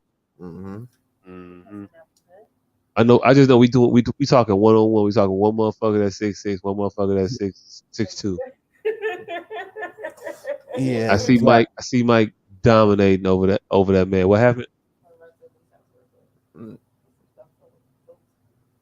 What you say, nigga? I just see Mike dominating that motherfucker as soon as he get the ball. I'm just saying. Yeah. He's 6'6". Strong as shit. Ja Morant can't do nothing with Mike. Nothing. And you think Mike, I don't know why y'all think Mike was so slow and that Ja would be so able and just so ready able to easily get around Mike. It's just because we witnessed people do it for years and years and years. Yep, AI crossed Mike that one time, and then Damon he got a game that he had he could point to that he did decent on Mike. Yeah, that's Chris what's up. Jackson, What? Chris Yep. Jackson, Chris Gordon Dragic, not Petrovic. What's his talking name? about Drazen Petrovic. Yeah, Drazen Petrovic. Yeah, him. Yep, he got a game too. You see how you can actually call motherfuckers who got a name who got a game on Mike. No, no, It ain't even the killers from the realm. You got this one time this one motherfucker played outside of his body, and but it wasn't. But he had a quality showing against Mike, and that's to be of note. Come on, damn, you know hold damn on, well if Ja and Mike play 10 times, Mike is winning 11 of them. nah. And you talking like Damon Stoudemire only did that shit once. Damon Stoudemire did that shit for years. Mm-hmm. I don't have this long history of Damon Stoudemire giving Mike the business. During that championship run, during that second three-peat, yeah, Damon was giving Mike the flux. Mm-hmm. Hey, of course, their team sucked, but I mean, hell, there was an expansion team. But we're not talking about teams. We're talking about individual skills. Mm-hmm. And yeah, when it comes to individual skills, if Mike is murdering Josh, it's just not even that difficult to understand. I ain't think we're gonna have any points of contention in this particular subject. Like it's Ja Morant. I mean, he's cold, like him and all that. Nah. Yeah. Ain't nobody thinking about you in this realm, fam. Nobody. Your man ain't back yet? Nope. Hold on. See, but you talking levels of greatness as opposed to skill level, because I mean we there's a difference, because Michael Beasley used to was that Michael Beasley that was drafted right after Derrick Rose? Yeah. He might have been before Derrick Rose. No, he was right after. Yeah. He was right after. Yeah, it was the Beasley or Rose debate. Yeah. Yeah, but Beasley used to beat the shit out of everybody one-on-one at practice. Get on the court in the game, it was a completely different story. But one-on-one, couldn't nobody fuck with him. Okay. It just goes to show that one-on-one shit is different. Yeah, but we talking about Mike here, fam. Yeah, we're talking about Mike, and I know how y'all Jordan worshipers are. Mike shall do no wrong. Hey, look, Mike can do plenty of wrong as a person and as a man. Horrible individual. But this motherfucker had a whole video game based off one-on-one. Jordan versus Bird. I know you heard of it. Mm-hmm. Yeah. I'm just saying. One-on-one, Mike. Come on, man. It's not even close. It's not even close. Mike's the man. Mike's the man. Speaking of close, I think we went on these sports topics because I got a lot of those. Watching a lot of sports this past week. Summer League. What you think about LeBron not saying nothing to Westbrook? I didn't know that happened. All right, so what the fuck happened? So they was at the same Summer League game together. I think it was like Friday or Thursday or whatever, right? So they both at the game. Russ is sitting basically on the bench. Bron's on the baseline, opposite side or whatever. They don't no timeouts. They get up and talk to each other, no shit like that. Nothing. Before the game, they don't like shoot the shit, talk or whatever. After the game, they don't see each other. Because Russ left at halftime. I think Bron left like third quarter or whatever. But everybody else came over, talked to Bron, shook his hand, said, "Hey, what's up?" Malenka was over there chit chatting. But Bron didn't acknowledge each other, didn't like give them a head nod, wave, nothing. Now, if you remember last year, Summer League, they had matching short sets and shit, and they were sitting, courtside together. wherever I go, you go, my buddy type of shit. Well, 1 year later, a little different. Yeah, I mean, he got to play with Russ for a year. Realized, you know what, me and this nigga ain't gonna work on the court together. Hmm. So you think is Bron ignoring Russ, or Russ like, man, fuck you, Bron? Yeah, to wrestle Russ with LeBron is just a dude that he worked with. Oh, I would think so. I would think Russell would not like LeBron at all. I mean, this motherfucker's actively campaigning for your like what? Not for your active replace, not actively campaigning for your replacement, but he's definitely like saying like we could get another motherfucker come in here that also play that same position. Um, maybe we call him a two guard, maybe, but kind of play the same position you play. And by the way, only way we get this motherfucker is if we give up you. We only get him by getting rid of you. So yeah. Yeah, And we kind of want him. So yeah, that lets you know where you stand in that situation where you thought you was somebody special, and then wait, what? But he ain't even be. Okay, okay. Oh, you motherfuckers. That's how Russ got to be feeling. Like I gave you 17-7 all season, and it's what the fuck? Oh, okay, okay. yeah. I mean, I'm pretty sure Russell is ready to get the fuck up out of there. Mm-hmm. And yeah. So Russell is on full. I just work with this nigga mode. Like, I just work with him. And right now, I'm not on the clock. Like last year, it was maybe all right. We gonna build a team bond. Bond. We bonded far more than enough. Hey, look, we did that shit last year. Then we saw how well it worked out for us, right? Yeah. Let's try something new. We tried something new this year. I'm gonna ignore the fuck out you. See if that lets you fall in the hole. Last year I gave you all that positive reinforcement, and you shitted on me. Oh, Look, Russ, you're great. Positive affirmations and shit. My ass. Fuck that. You suck. Russ put up one too many running 3-pointers for that Like, nigga. boo. When you come to the locker room, hey, fuck all that shit. Yeah. Hey, you don't do your job. You don't get kudos. Man, congratulate you. People don't like you when you do, shit you're not supposed to be doing the right way. Or shit you're supposed to be doing the right way. You know? Shit, what else happened? Oh, fuck, you see, they released surveillance footage of the Uvalde shooting. Nah, I ain't seen it. Oh, it's interesting, right? They don't have any of the actual shooting itself, but what they have is surveillance footage of the police there in the school, in the hallway, hearing all the shots, waiting, looking around, standing, pointing their guns at places, scurrying off because they heard he's doing some shit around. Hold on, get the fuck out of the way. It's it's it's crazy. It shows them for 77 minutes or so, just in the hallway doing jack shit while they could So have been doing something, but they were like, nah, literally sitting there listening to this shit. what It's happened to wild. the what happened to the old good guy with a gun?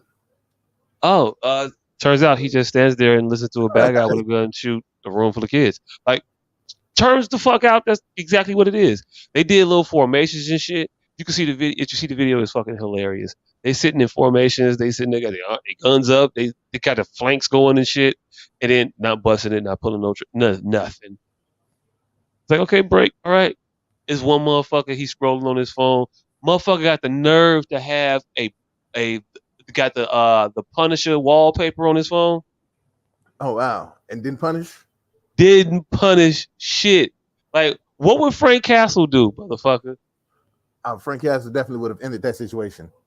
He would have ended it. He wouldn't have been on his fucking phone, just like, what's on Twitter today? Like, nah, come on, fam. But yeah, Wow. this is that. What's interesting about what's most interesting about it was the response from the mayor of Uvalde. So The mayor of the mayor, he's a minority as well, correct? No, I think the mayor is a white guy. I don't think he's a minority. If he's not a white guy, he's a something guy that looks white. I don't know. The police chief was a minority, but I don't know what the fuck he was. It was one of them or something, but I don't know. So, and I'm not finna investigate it. But no, the mayor had said that it was the release of that footage by that newspaper. The leak was chicken shit. He called it a chicken shit move. Ignoring all the actual chicken like behavior of the people in the fucking video. Didn't say anything about that, but called the paper for releasing what the fuck they did. Chicken shit. And like the family should have seen that first and they should have known before anybody. Like, the families don't give a fuck. But the families ain't mad at that paper. The family ain't looking at the paper like, oh my God, you released. No. Far from it. I guarantee you, far from it is the local newspaper the issue for who is not doing their job correctly or wasn't doing their job correctly, and who was being a disservice to their children. Yeah, I still be building memories with my children if you motherfuckers had done, anything. But yeah, that's that. I don't know. I ain't want to get on my soapbox and preach. I ain't want to bring it down. I don't know what else happened this week though. Let me see. Let me peruse and see what else I had. Hunter Biden got more motherfucking mixtapes than Lil Wayne in 2004. Than Lil Wayne in 2004. This motherfucker got another one. He out here weighing crack up on the scale. I ain't even know people weighed up crack on the scale. I ain't know that was a thing. But like apparently, like crackheads are very, judicious about their crack use. And if I bought a 0.7, I need to know it's a 0.7. Actually, I don't know. Do crack get sold in 0.7s? I think typically it goes by the size. But far be it from me because I'm not the expert at that. But I do know that crackheads are thoroughly particular about that. More about the price of the crack than the size, I believe. Because I was at a grocery store one day, and I would never forget this conversation. This was about a good 8-9 years ago when I was living out in the previous time I was living in Indiana, and I was at a grocery store, and I heard a motherfucker proclaim, "They got $3 crack." Was that a good deal or a bad deal? I don't know. I couldn't tell by the inflection. I was confused the whole day. Like, I don't know if they was insulted that the crack is only $3 or that they are surprised that this shit was $3. Like $3 shoes. I mean, I might not want those shoes for $3, but like some heavily discounted, like good shoes, $3.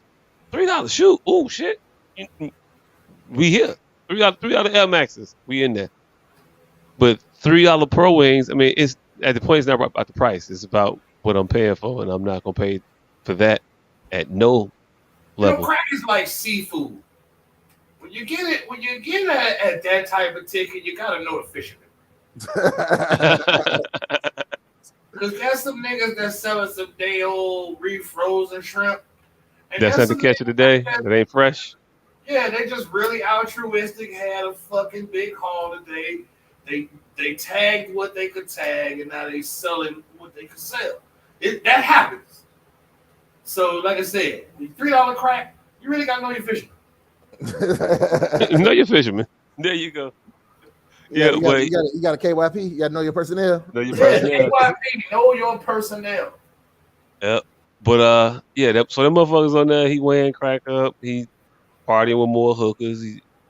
He definitely has a type. It's working. Like all these bitches look different. All of them. He gets the buffet platter, the sampler at the brothel. I want them all. Hey, it's hilarious. I'm not even sure if I'm mad at that. I don't believe I am. Oh, you definitely not going to a brothel and getting the poo-poo platter. Trust me. I don't. Yeah, the poo-poo platter at the brothel sounds kind of different. But it does. Sounds very, very different. But I'm not mad at this nigga for going to the red light district and getting a variety pack. Like, fuck yeah.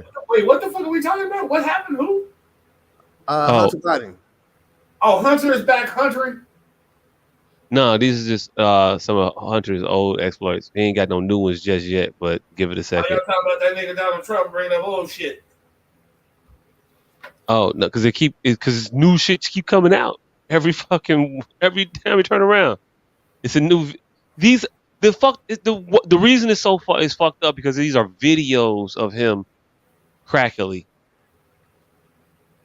behaving. Yeah, he crackily rolling along, and like it's the president's son. This ain't some normal shit. Hey, but he wasn't the president's son when he was cracking it up. Okay, he was the vice president's son, but still, it's just still like we live in a country. I live in fuck the country. I live in a family where if we've known you to have a particular drug habit, we won't leave nothing around you or invite you nowhere.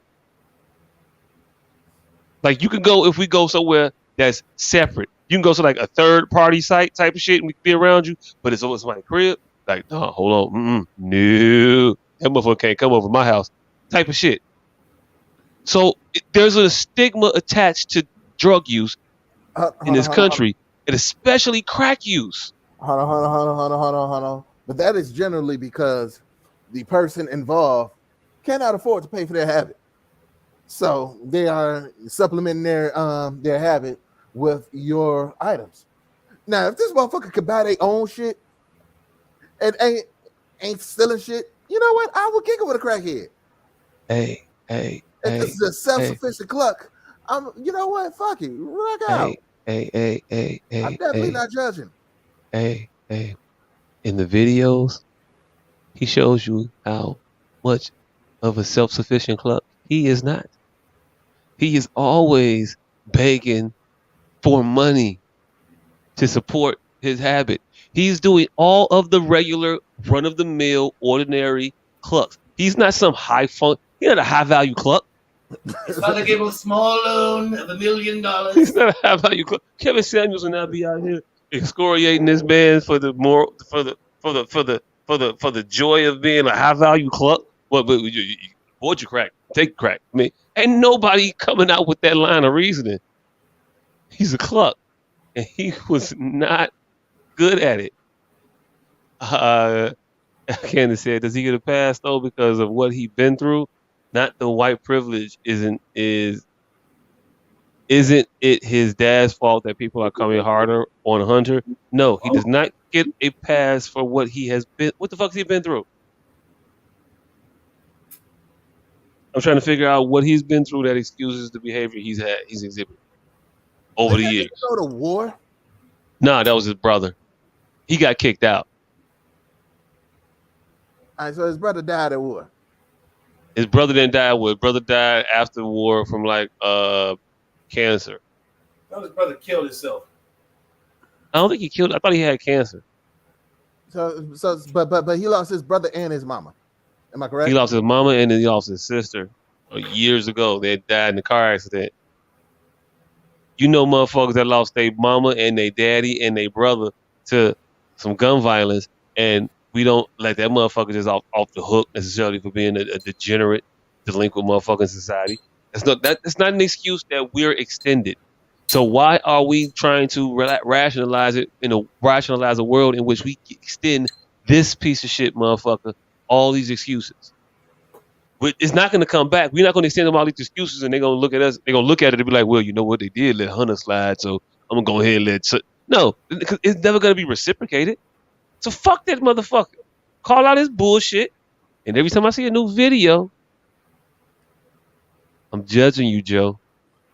Question. Does Hunter make it into the Pantheon with Chris Christie, Rob Ford, Marion Barry? Does he make it into the Pantheon? Nah, because he didn't run for office. He's a president's son. That's a little bit. That ain't mayor, but that's something. Hey, If that motherfucker ain't in it, he wasn't if he chosen. ain't in the class, if he ain't in the class photo, I don't know what to tell you. He not because he didn't run for this.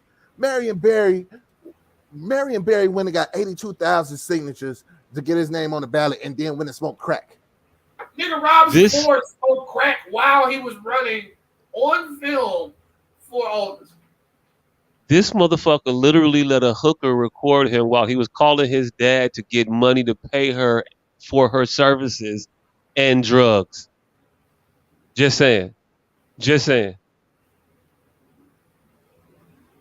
Like I said, he might not be a mayor. See, what is but it about mayors and crack though? Hey, it's senators. You ever ran a city? Hey, it's senators and dick pictures. Mayors and crack. Like everybody ain't been caught, but the niggas that do get caught hold positions. Hey, the motherfuckers are representative of more than just constituents. hey, You mean the whole group is like this or some bullshit? All of them. Like the secret society of mayoral candidates, you gotta smoke a rock. Hey, look, the U.S. Congress is not made up of a lot of Charles S. Duttons. Distinguished gentleman. He was the. Oh, yep. The one good politician. He was a good politician. And got nothing done. You stonewalled me on the vote. Now I can't even get on the floor for an amendment. That's not how any of that's supposed to be said. But damn it, if you didn't say it with conviction, fuck it up. He sounded like Rock being a politician. This is the craziest shit is. I went to everything but his actual role on that motherfucking movie. I went for the double entendre crack rock.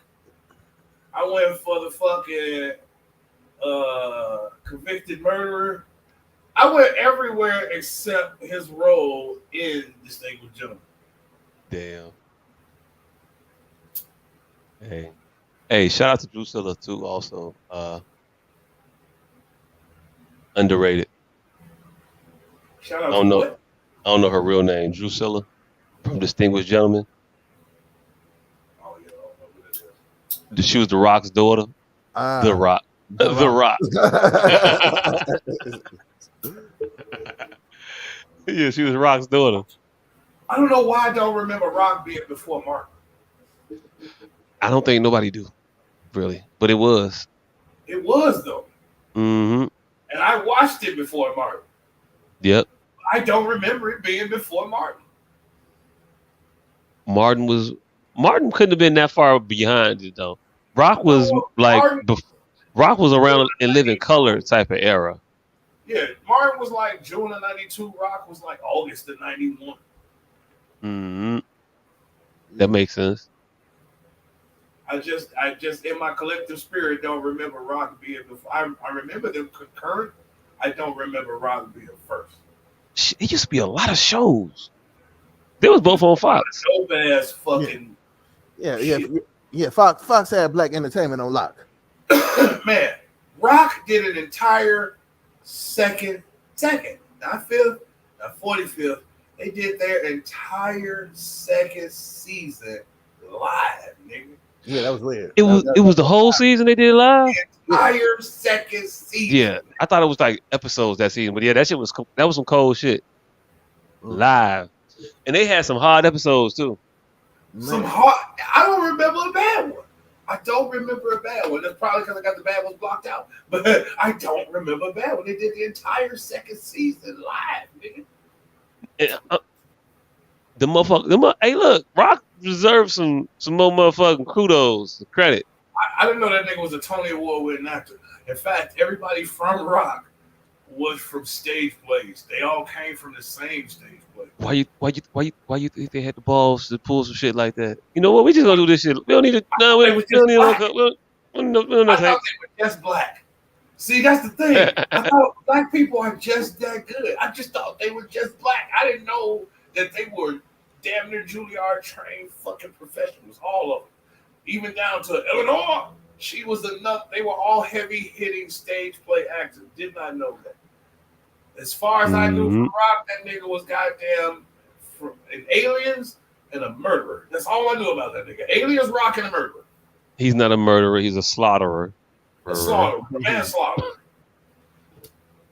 Or woman slaughterer. Don't be that way. Come on now. You don't know.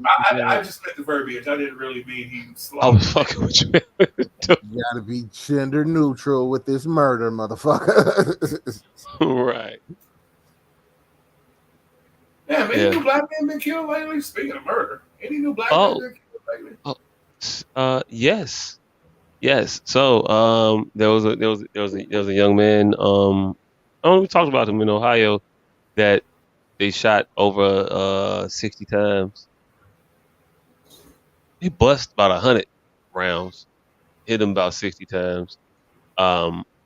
He passed away. There was another one. Can't remember the exact state, but they put that brother in a I think it was in Florida somewhere. Put him in the paddy wagon or a transport vehicle, whatever, Broke his neck. and broke his fucking neck. He is paralyzed from the chest down now at this point. Yeah. And did you watch the video of how they manhandled this brother after he done told them that they broke his neck? They said, "Nah, you just drunk." They threw him in a wheelchair. They was bouncing him up. They threw him in a cell. It took them forever to realize that this man had a broken fucking neck, and they had that did nigga's this to the him. hardest nigga in history. Well, I suggest everybody watch that video. If you need to see what a real man is, I, sir, am not. I am not built like that nigga. He had a normal tone conversation this entire time, not being able to feel anything beneath his earlobes. He's like, "Hey man, I think I'm fucked up, man. I'm trying." They're like, "You're not even trying." He's like, "Man, I'm trying. I'm really trying. I'm trying." It ain't working. You know how broken necks work. Ain't shit I can do about it. Damn, he was the calmest motherfucker with a broken neck I've ever seen in my life. I mean, they left the boy on his head for 5 minutes in the back of the paddy wagon, and he's just calmly talking to him. Like, "I'm trying, I can't move." They're like, "You're fucking lying, you wool." He's like, "No, I can't. I can't move. I'm trying, I can't move." And they snatching him, they throwing him, they manhandling him, and the entire time you can see visible agitation in this man's face. But the remarkability of his calmness, I applaud that nigga for. Because I would have been in that motherfucker. I would literally been looking like Satan. It couldn't move nothing above my fucking chest. But I would have been moving everything that could have moved. This man sat there calmly being broken, physically broken from the neck down. Calmly snatched and dragged on his face, in the back of his head, like drag. And I'm talking about, I'm getting angry thinking about this shit. And that man was he was solemn the entire time. And I don't think I heard him raise his voice. Not one time. Like, the shit was a feat of manhood, like the likes of you. And I'm not going that, I don't give a fuck if he was paralyzed and couldn't feel it. The emotionality of what he had to be going through. I've woken up with sleep paralysis before. And the shit I felt in that 2 seconds, nigga. And we talking minutes, many minutes of this man enduring this shit and keeping calm and collected. I'm talking 10 seconds of sleep paralysis with me, nigga, and I freaked the fuck out. So the moment in which he couldn't feel shit, like I said, he remained the most astute, calm motherfucker I ever seen in that type of peril, in that type of situation. Applaud, kudos.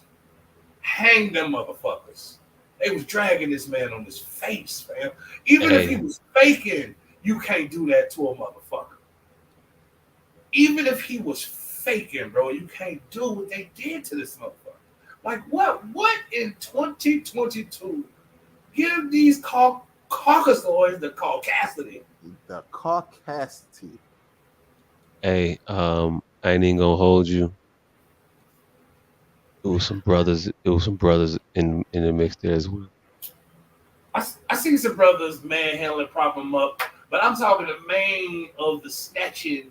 Like the brothers came ancillary to them pulling that nigga. It was that Hey, I'm not gonna. woman. I'm not gonna sit here I'm not trying to and mitigate their qualify the fault. yanking. Like, well, no, when the brothers yanked him, they yanked him, but they yanked him like they knew him. I'm not They trying to yanked him. They mitigate yanked him with their. love. Like, nah, they I'm threw not that trying. motherfucker I'm and not trying had to mitigate zero their fault. regard for that man's life or I'm his not trying to mitigate health. their involvement. I'm focused, motherfucker. We can get to them when we get to them. I'm not mitigating their involvement at all. My mainstay was what happened in that fucking paddy wagon and thereof until they got inside of that fucking jail. And those Mm-hmm. caucastic, caucastic, the woman alone, oh, and I hate to have this name for female officers because they put up with so much more than their male counterparts. They have to go so much further to accomplish the same goals, to get the same respect. But that bitch, that motherfucker, Ew.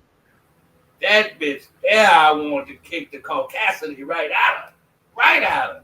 She hollering harder than every man in there. And when I'm telling you, the first visual representation of what happened, yeah, I wouldn't have thought he sustained as much damage as he did. But in the position that he was in, I wouldn't have believed that he could retrieve himself in no way, shape, or form. So I don't even see what the initial vitriol was about. I don't even know what the initial fucking badgering him was about. He was handcuffed behind his back and bent in an L shape on his head, on the crown of his head. On the crown of his So head. I I don't mean, think anybody can get up from that position. Like a motherfucker with four working limbs. I don't think any of us, maybe this core working out ass nigga could, but I don't think many of us could get up from that position. Like he was laying on the crown of his head with his feet still on the ground and his hand was mm-hmm. handcuffed behind him. So that was a very awkward position for him to be in. For them to say that he could retrieve himself, that he could regain any type of composure. Motherfucker, help me here. Help me right here. Before you even see that I'm paralyzed, this is a precarious position, to say the least. Before you even see that I'm in duress, this is a very precarious position. And you just heard me kick the back of your seat, or what you should Mm-hmm. have assumed to be me kicking the back of your seat, which in turn actually ended up being my fucking head. But it No, sounds like he was definitely in the. There's a video of him kicking in the back of the van. He's definitely kicking in one point up in one part, but him kicking at that one part has no. That does not justify that no. that Listen to me officer again. speed. He sped up. He's first of all That's he not what I'm sped up saying. when they That's switched not the what I'm camera in saying. the cockpit. He sped up and then he jammed his brakes. That's not what I'm saying. What I'm saying is, you should have addressed me for what you should have thought was me kicking the back of your seat, which in turn ended up being my head.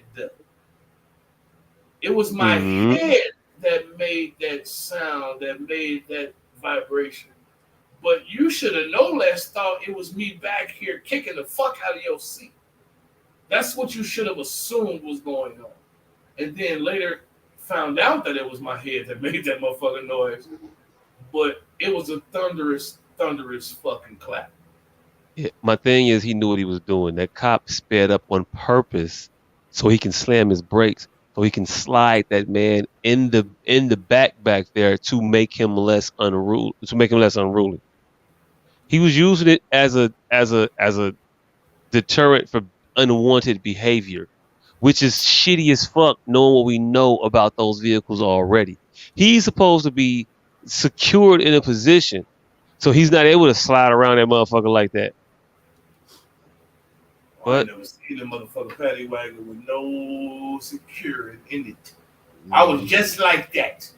with him, just like he was. The only difference is about Chicago paddy wagons is what? They are not moving till they full. So ain't no flopping around them motherfuckers. You gonna flop in another nigga lap. Pause. Is this nigga not know? Is this nigga not know? It's who not know? You not know far too early, nigga. Nah, nigga, Hey. I'm not you, him, nigga. Oh, that nigga? That nigga. I wasn't nodding off. That nigga I mean, I was, but I'm gonna deny it. He dope fiend lean. He leaned off. So right. When a dope thing lane. It's the so Chet Hunter Biden, Chet Hanks, Hunter Biden, and same motherfucker. Chaz Bono. All three of them motherfuckers was sad sacks of senators' children. These white dudes is wilding out here.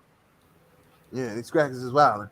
Hey, but speaking of politicians, kids, this is something that I did see early this week. Sasha Obama has been in the news lately, and yeah, not the bad though, because she has a boyfriend now, and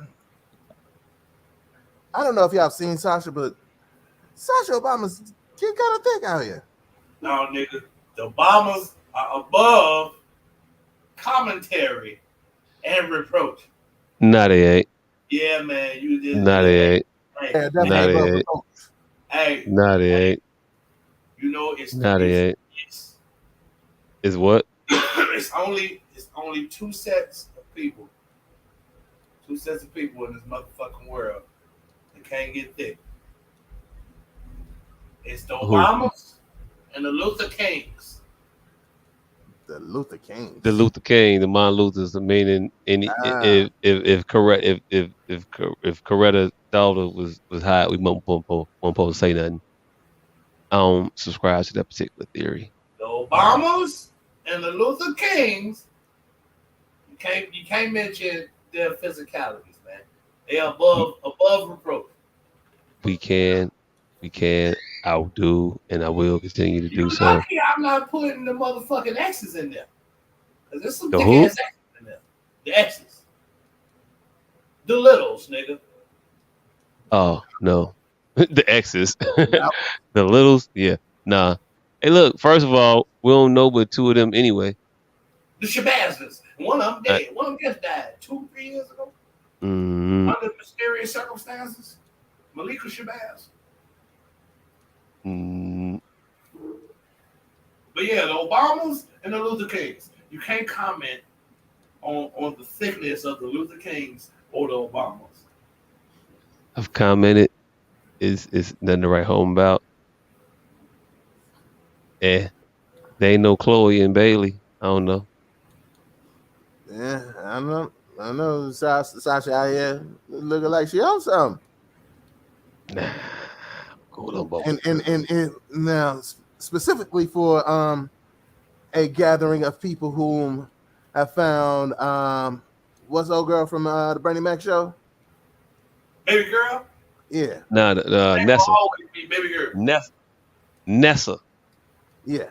Y'all are all right with ogling Nessa, but Sasha's where you draw the line, my nigga?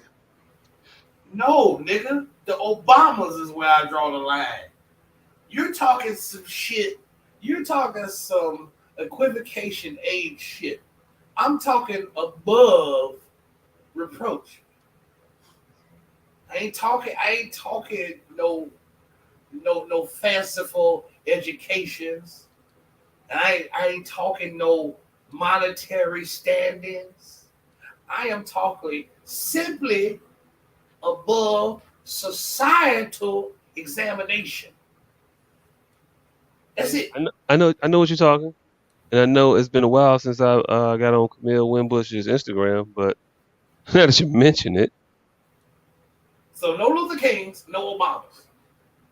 Matter of fact, when the last time you met a Luther King or an Obama? There wasn't a Luther King and an Obama. So I'm not really taking much off the table. Just the Luther Kings and Obama. Boy. Yeah, she out here still putting them up. 7 motherfuckers. These two bitches won't even be Obama soon. All right, so once they get married and get the name changed, then we out here. Yes, that's it. As long as they not Obama, off the game. Hey, look, yeah, it ain't the same for me. I'm Jenna Bush, Jenna and the other daughter from they can get an OnlyFans. Malia, Sasha, they can get an OnlyFans. I don't care. Rock it out. Um, yeah. Sometimes people just ain't our people like that. Sometimes we gotta protect them. Like, nah, it's not our responsibility. And look, man, not the Luther Kings, man, not the Luther Kings. What generation does it wear off at? I told you when they get married. When they get married. Okay, so you can't be intimidated because you're trying to, talk to Dr. Martin Luther King Jr. great granddaughter. If Yeah, you can. If she's back into, see, here's the problem.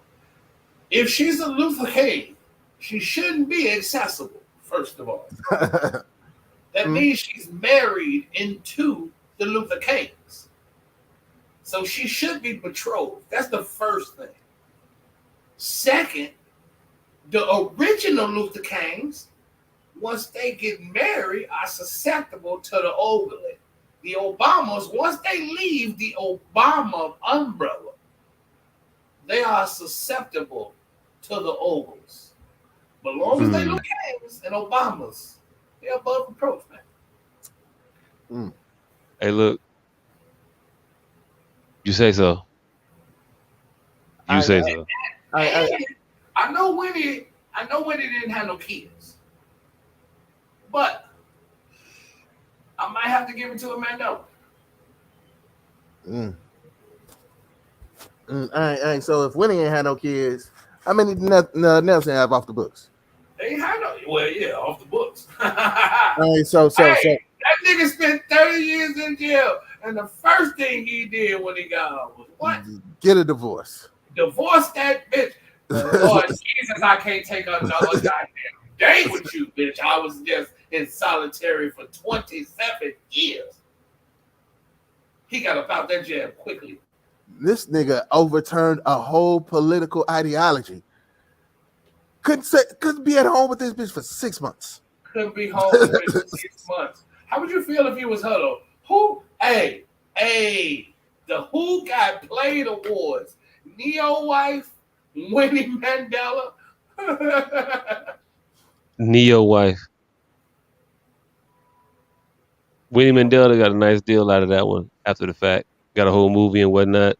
But Neo's wife, what she get an appearance on Love and Hip Hop? Had that bitch get a tubal allegation. He had no more kids ever, and he wouldn't have 4 more.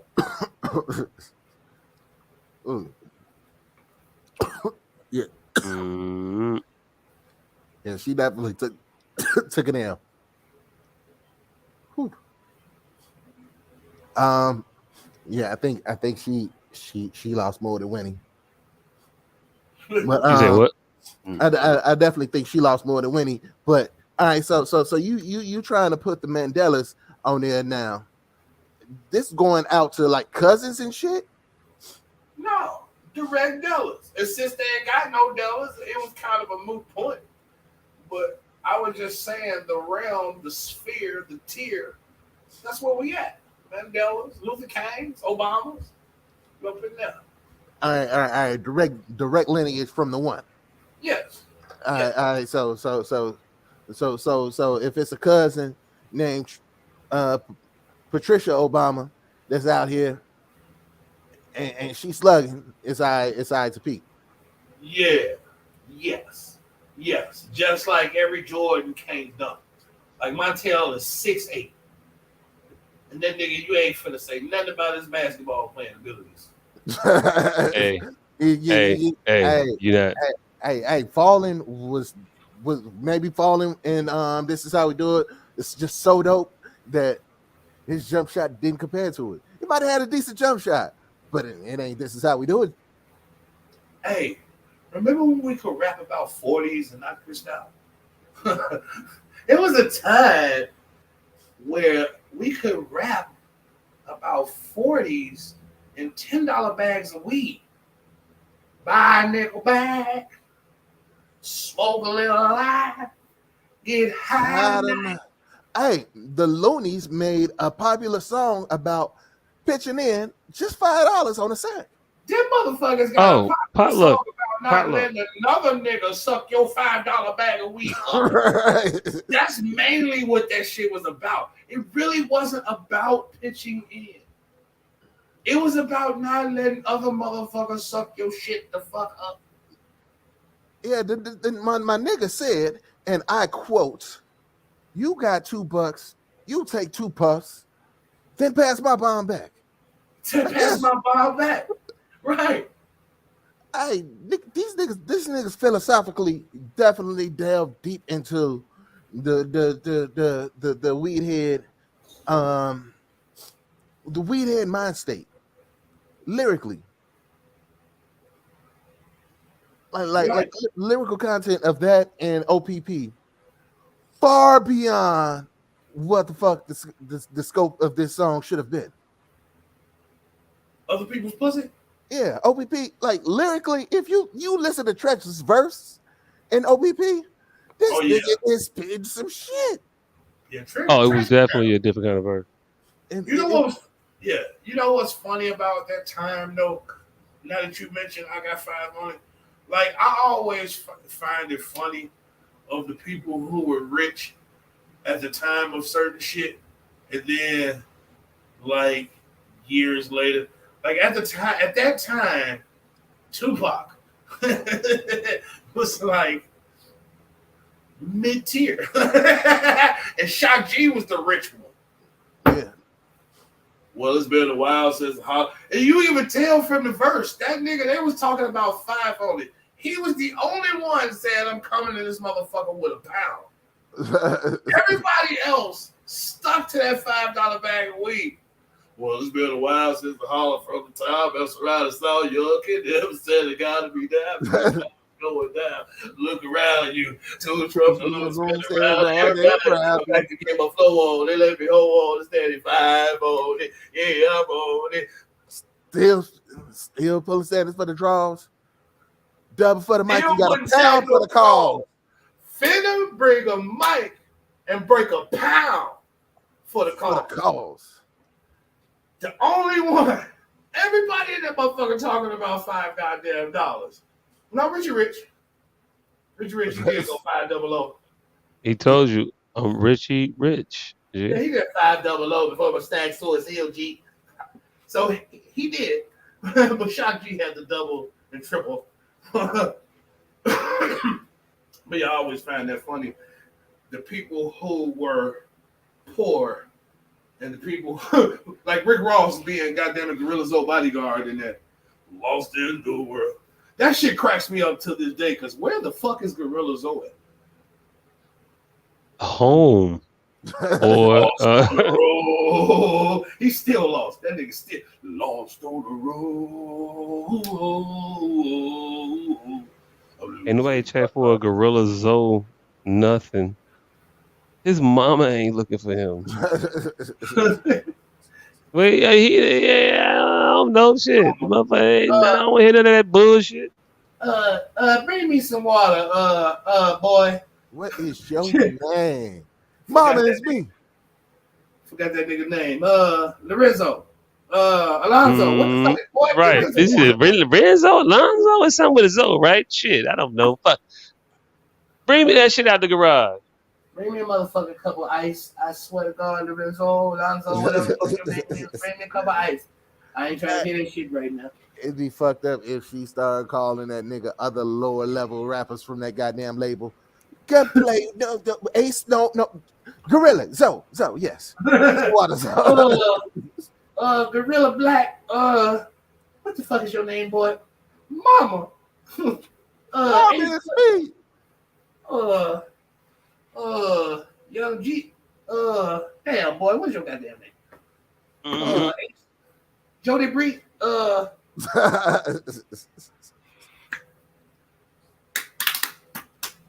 Yeah. So, Gorilla Zoe. That's the Gorilla Zoe word on Gorilla Zoe today. But yeah, like lyrically, I got 5 on it. Definitely delve deep into the mind of the average spothead. Yeah. Like these niggas is rolling up half of Tampa's. These niggas is asking niggas for to contribute to this bag of weed. They drinking 40 ounces as you spoke Yeah. about. $5 bags of weed, 40 ounces. Buy a nickel bag. Nickel bags of weed. That was everywhere back then. I got 5 on a nickel bag. Mystical stayed talking about joints. Like, that motherfucker wasn't never talking about nothing over a fucking 0.7. I mean, this nigga had a lot of weed in his songs, but he's only spoken a little bit at a time. Bunch of joints. Light it up, pull it up, take the fill out, roll it up, light it, hit it, hold it, pass, pop, blow it up. Blow it up. Like, yeah, and you can talk about fucking. This was a time where the Eddie Bauer edition truck, and you was in there. Now you got to have some foreign shit. All you had to have was an Explorer with Eddie Bauer, the Eddie Bauer edition. Nigga, you was damn near Donald Trump back in '97 with that. Now, nigga, you gotta be smoking this killer's eye, 400 pounds of it at a time. You gotta roll around with an illegal amount of illegal recreation. That's like, we all know matches are illegal, but if you just went and got 6 metric tons of matches, somebody would fucking be looking at you like, dude, I don't think you can do that. Like, I'm not an expert in that, but I don't think you can do that. Like, I don't even know how you got that accomplished. Like, how many people did you call? Like, how long was this in the works? How long did it take you to amass this quantity of matches? Everything is illegal with that. Nigga, have you ever tried to buy 6 tons of feathers? Illegal. Everything is illegal in that quantity. Can't just go buy a nickel bag of weed no more. Not just a fucking $5 fucking bag of weed. You could buy it. You just ain't gonna smoke very long off of it.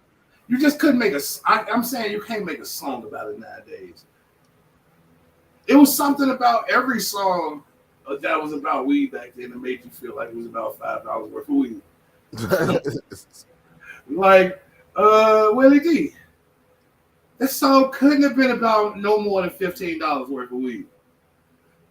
Pussy, pussy, pussy, pussy. Weed and alcohol seem to satisfy us all. Indeed, don't even trip. Most of you bitches love pussy too. Pussy, weed, and alcohol seem to satisfy us all. Pussy, pussy, pussy, pussy. I mean, but Willie D seemed like the nigga that would just go and buy a dime bag of weed. A dime bag of weed, a dime bag of pussy, and a dime bag of alcohol. That nigga walked out the house with $50 and still had $20 to put in his tank. Nah, he put 5 in the tank, but he went and got something to eat for himself. For himself, right? He went to McDonald's on his way to pick that bitch up, so he already have the 10 change. So he didn't have to get nobody above a salt buck and had to worry about him on nobody or none of that shit. He went put that nickel bag in the goddamn tank. When it got that motherfucker 2 for $3. Ate that 2 McChickens on the way to pick that bitch up. Gave her a little salt buck.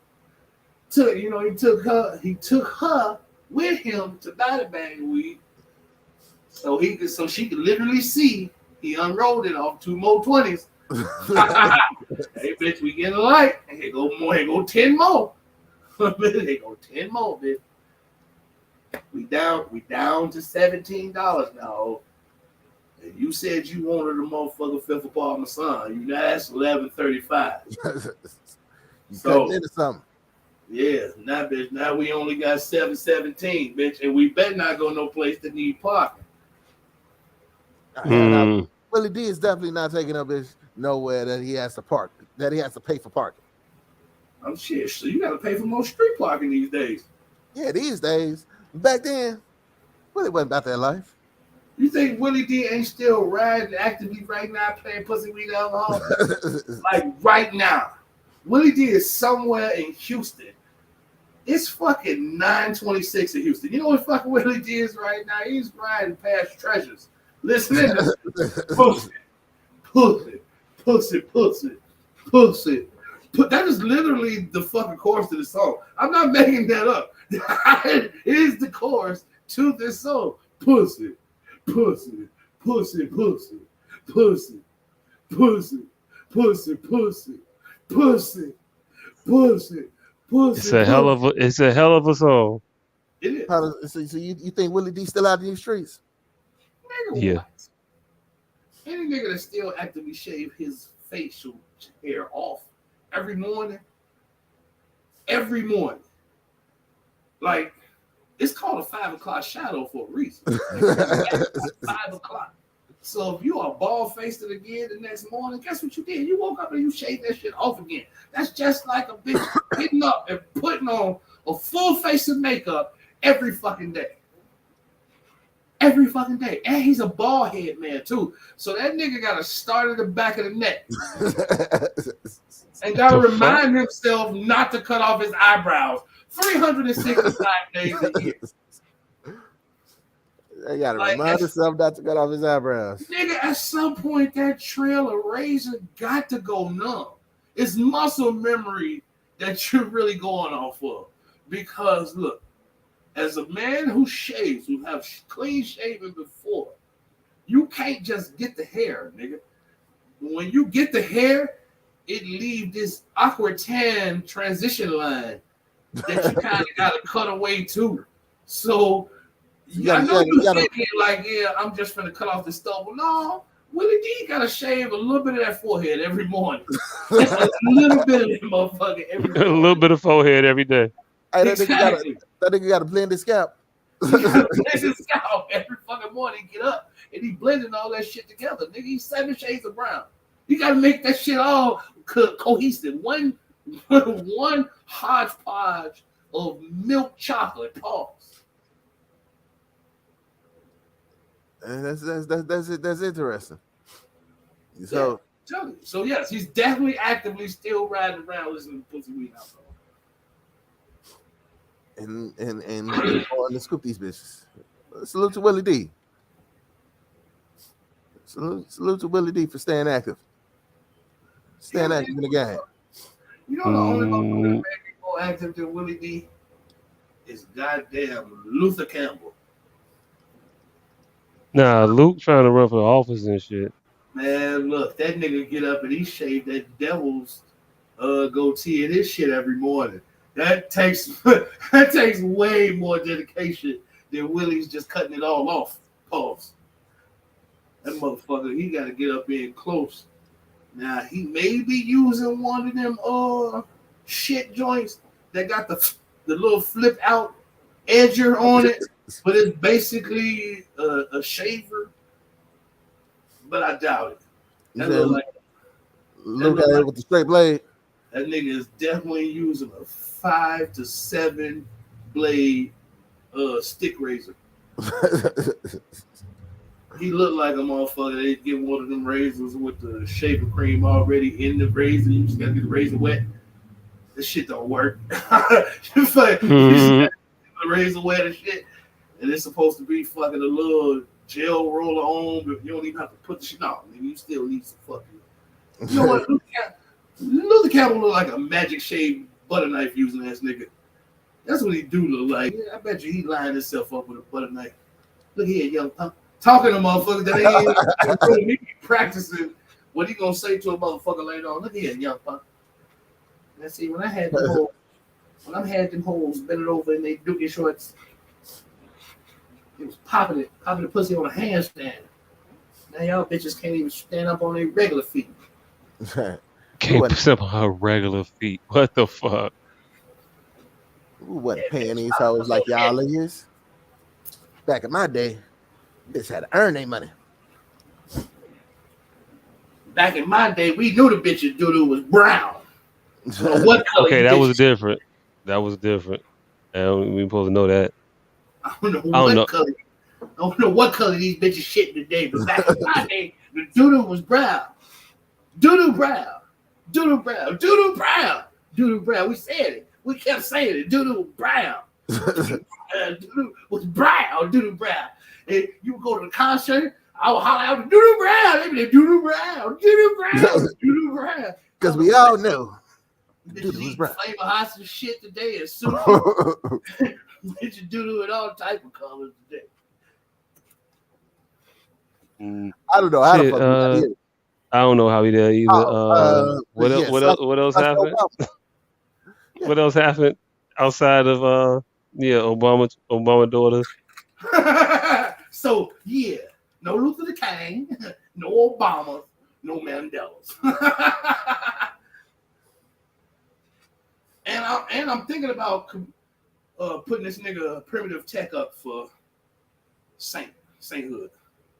Who? It's this YouTuber named Primitive Tech.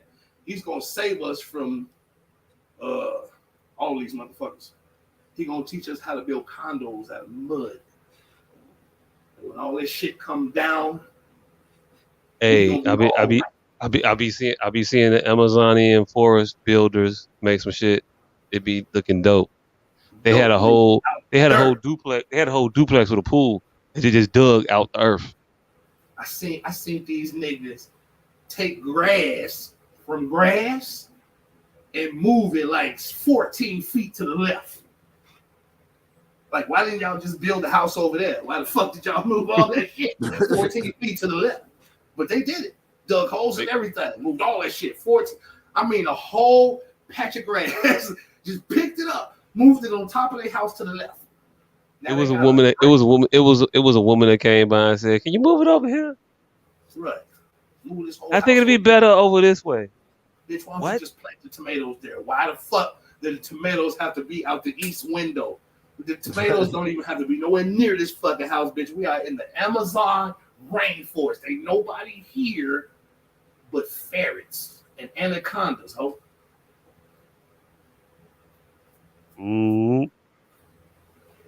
Fuck 'em, I don't know. Yeah, I don't have much to say on that. We knew this was gonna be a light show. I knew it was too. I ain't had shit to talk about. Right, and we still managed to make this 2.5 hours. Yeah. Still managed to make this 2.5 hours. And if I was to smoke a whole nother blunt, I probably could talk about this shit. Oh, we ain't talking about the guilty verdict. Eric Holder. Oh yeah, that motherfucker's guilty of the crime that we all saw this motherfucker do on like recorded camera. You can't shoot a motherfucker for talking shit to you. Oh, you can.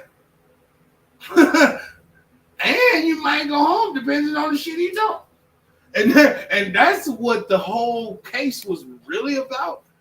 And so there was a secondary plot line that popped out. What is snitching? Because Cowboy Herman, Nipsey's longtime friend, took the stand about a couple of weeks ago, and there was this uproar about him taking the stand, being that he was such a staunch gangster. And taking a stand about the case in which the entire shooting was caught on tape. Was all on tape. And that was his postulation. He further stated that the only thing that I was there to testify for or give testimony to was the fact that there was no heated exchange between them. I'm not here talking about the shooting. I'm not here talking about nothing. The only thing they weren't arguing before that, though. The only thing I'm here to confirm or deny is that the fact that they were not arguing before gunfire exchanged. To which this guy's because it's deep. I didn't know it was as deep as it was. These guys, though from though you hear a motherfucker from the same hood, we think of like Chicago from the same hood. These guys were Mm-hmm. literally from the same hood. Like they were not 6 degrees of separation. Their degrees of separation were a lot fewer and far I between. thought they knew each other directly. They knew each other directly, right? But I didn't want to say that out because it's like it because that's not the way it's been presented. It's presented like Nipsey was just talking about a random snitch from the hood. No, these guys were quote unquote rather close. Mm-hmm. Like so now that he knew of the exact snitch that he was talking about. Right. I'm talking he about was you, the snitching exact motherfucker. snitch. So I'm talking about you in right. particular. That So, motherfucker that's talking about the nigga that was giving info on Clarence case. Oh yeah, that was you. So the way that because what they're saying is essentially is that it has splintered the Rolling 60s, this particular Rolling 60s Crip set in half because they were both from there. And this nigga Eric Holder was sort of a younger cat. So he kind of admired Nipsey, and everybody's saying, no, there wasn't no fucking exchange. Like, because he would never even get loud with this nigga. That's the type of reference he had for him. So when he called him a snitch, it was more of a quiet astonishment. And he just went back down. And they say Nipsey was kind of trying to son him. And so now you have this faction of Rolling 60 Crips that are admonishing Cowboy for taking the stand. Because they're saying, even though you're not testifying directly about the murder, you are helping, Talking about some shit. You are helping aid a prosecution.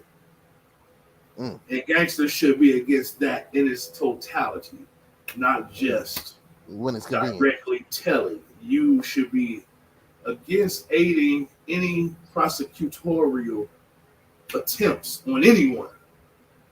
And that's the lane they're standing on. And I just think it's a false equivocation because Eric Holder was so loved. So now niggas have to say something. Well, he said it too. Because Nipsey was so loved, because Eric was so loved, niggas have to say something.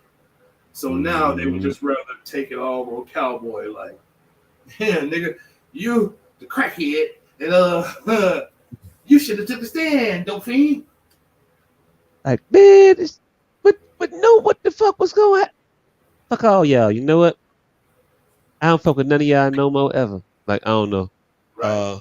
And they're backing up their assertion by saying the guy who was actually out there with Nipsey, the one that ran, now has 4 warrants for being unwilling to testify to what made him run. Hey, how does you being the motherfucker that leave your man in the dirt like that? How is that somehow more honorable than standing up there and saying, huh? No, not dying with him.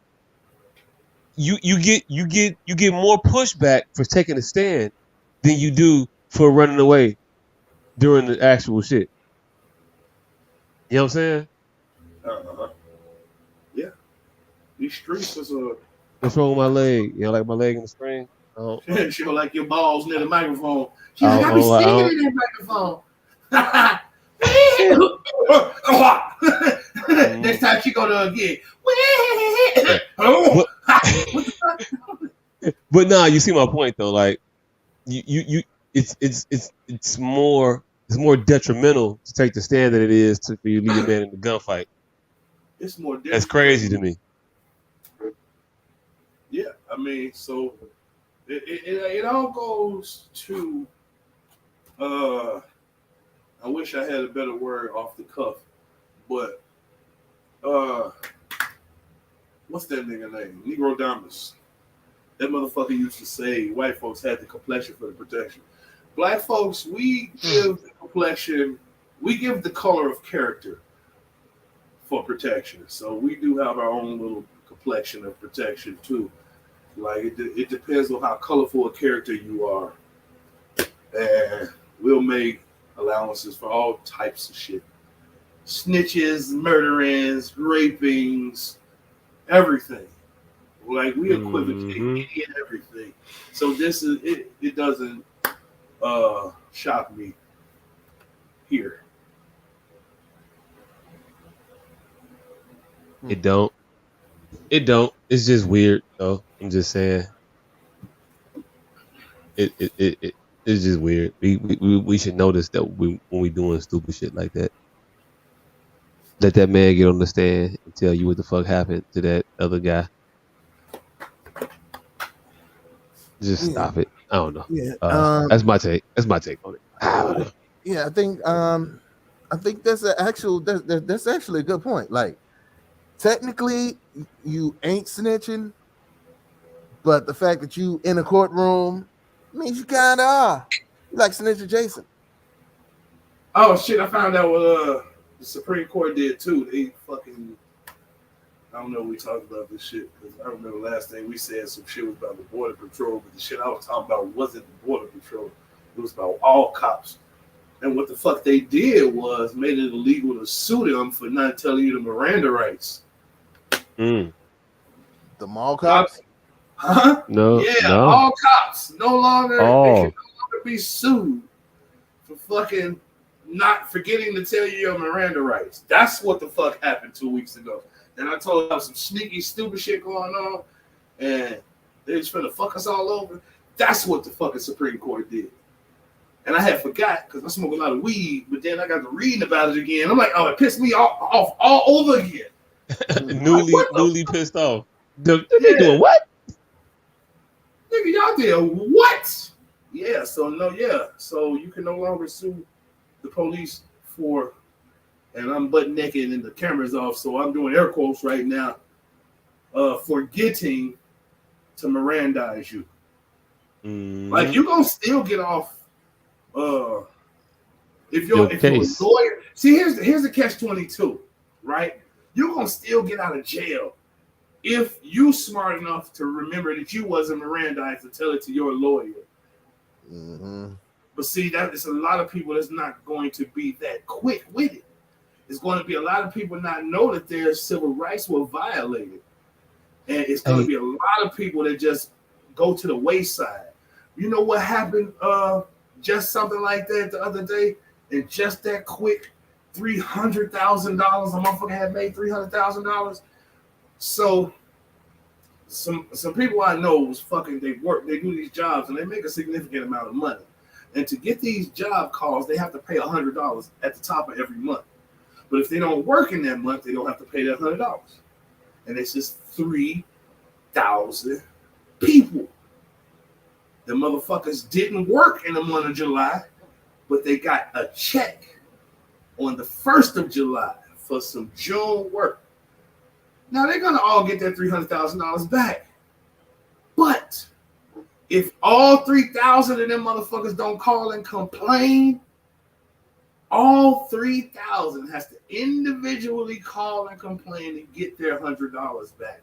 That company stands to fucking just rock off a mistake, quote unquote, air quote, mistake. Because you got to tell me I made the mistake to get your money back. I ain't gonna tell you. Because I'ma just say payroll. I saw July, so I took the $100 out. Payroll. That's all payroll gonna say. And oops, and there's zero you can do about that shit. But had it happen conversely, it'd be all types of fees, fines, pageants, striptease, and shit would have had to do. Yeah. Yep. I mean, life is a funny thing, man. These people be out here. They will screw you every step, every chance they get. They'll screw you. And this court, that's what this court is designed to do. It ain't got shit to do with these bullshit ass right to shit that you didn't want in the first place. It ain't got nothing to do with that. It's about everything, every one of your actual rights getting taken and now you're gonna find yourself fucked up. Single day, every going forward. But hey, I'll be watching you. All right. So speaking of Eric Clapton, that wasn't Eric Clapton. That was That was Sting, wasn't it? Yeah. So this is the craziest shit, right? Are we now going to RICO white people for their fucking lyrics? No, right? Mama, I just killed a man. Yes, you are going. To his head. Hey. Yes, they will. Before you start singing the whole fucking thing to fucking from Queen from 50 years ago, please don't. That was a dope ass song. Yeah, it was. Please don't. And we also might get taken down if you sing the whole thing, so we gotta be. Is that why the fuck we got flagged last week? I didn't know what the fuck happened. Yeah, you can't just sing the songs either. But yeah, but okay, Rico and these motherfuckers. Yeah, you wouldn't get Rico from your lyrics if you didn't actually do the shit. Now, hey, look, it's one thing for Eminem to be rapping about taking pills and killing his mother-in-law or mother and his wife and shit like that.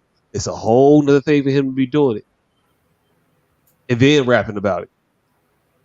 So, is it the chicken or the egg? Did we hear your raps and then investigated you?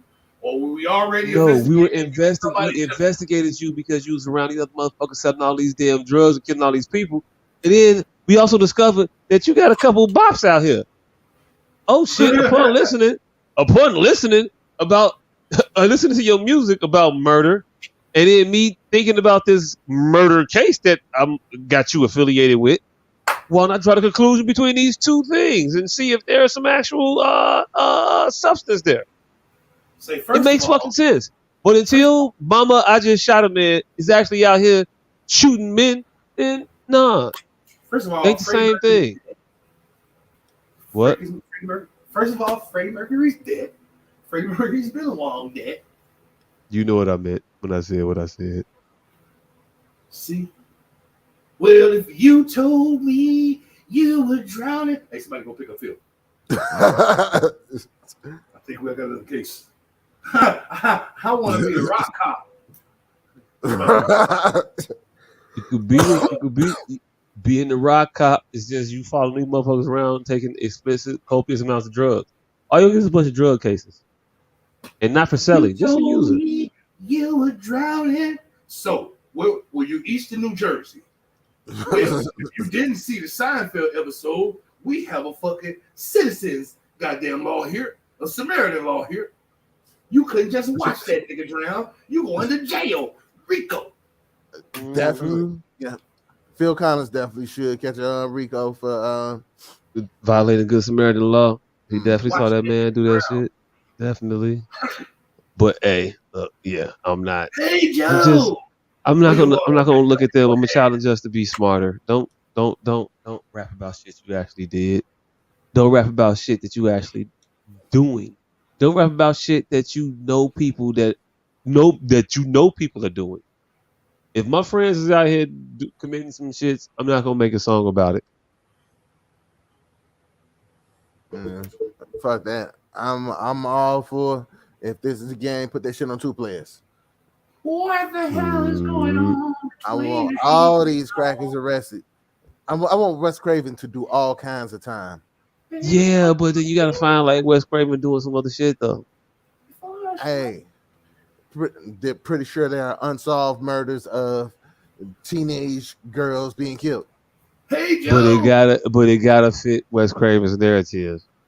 I'm talking literal. I'm just saying. I'm going to shoot my old lady because I called her with another man. Hey Joe.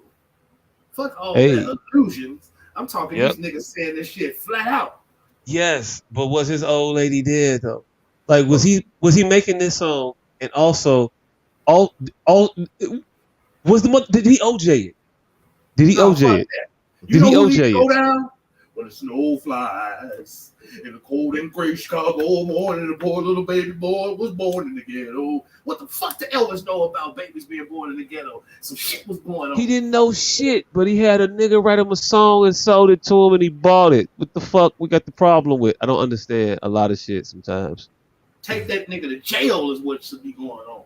When the Hey, snow look. flies. Take him to jail, dig him up, drag him over Cold there. and gray I Chicago don't care. morning. The poor little baby boy was born in the ghetto. Yeah, Take that to jail. Fuck, he know about Chicago ghetto mornings. And he didn't say black. What he read? What he read? He definitely implied.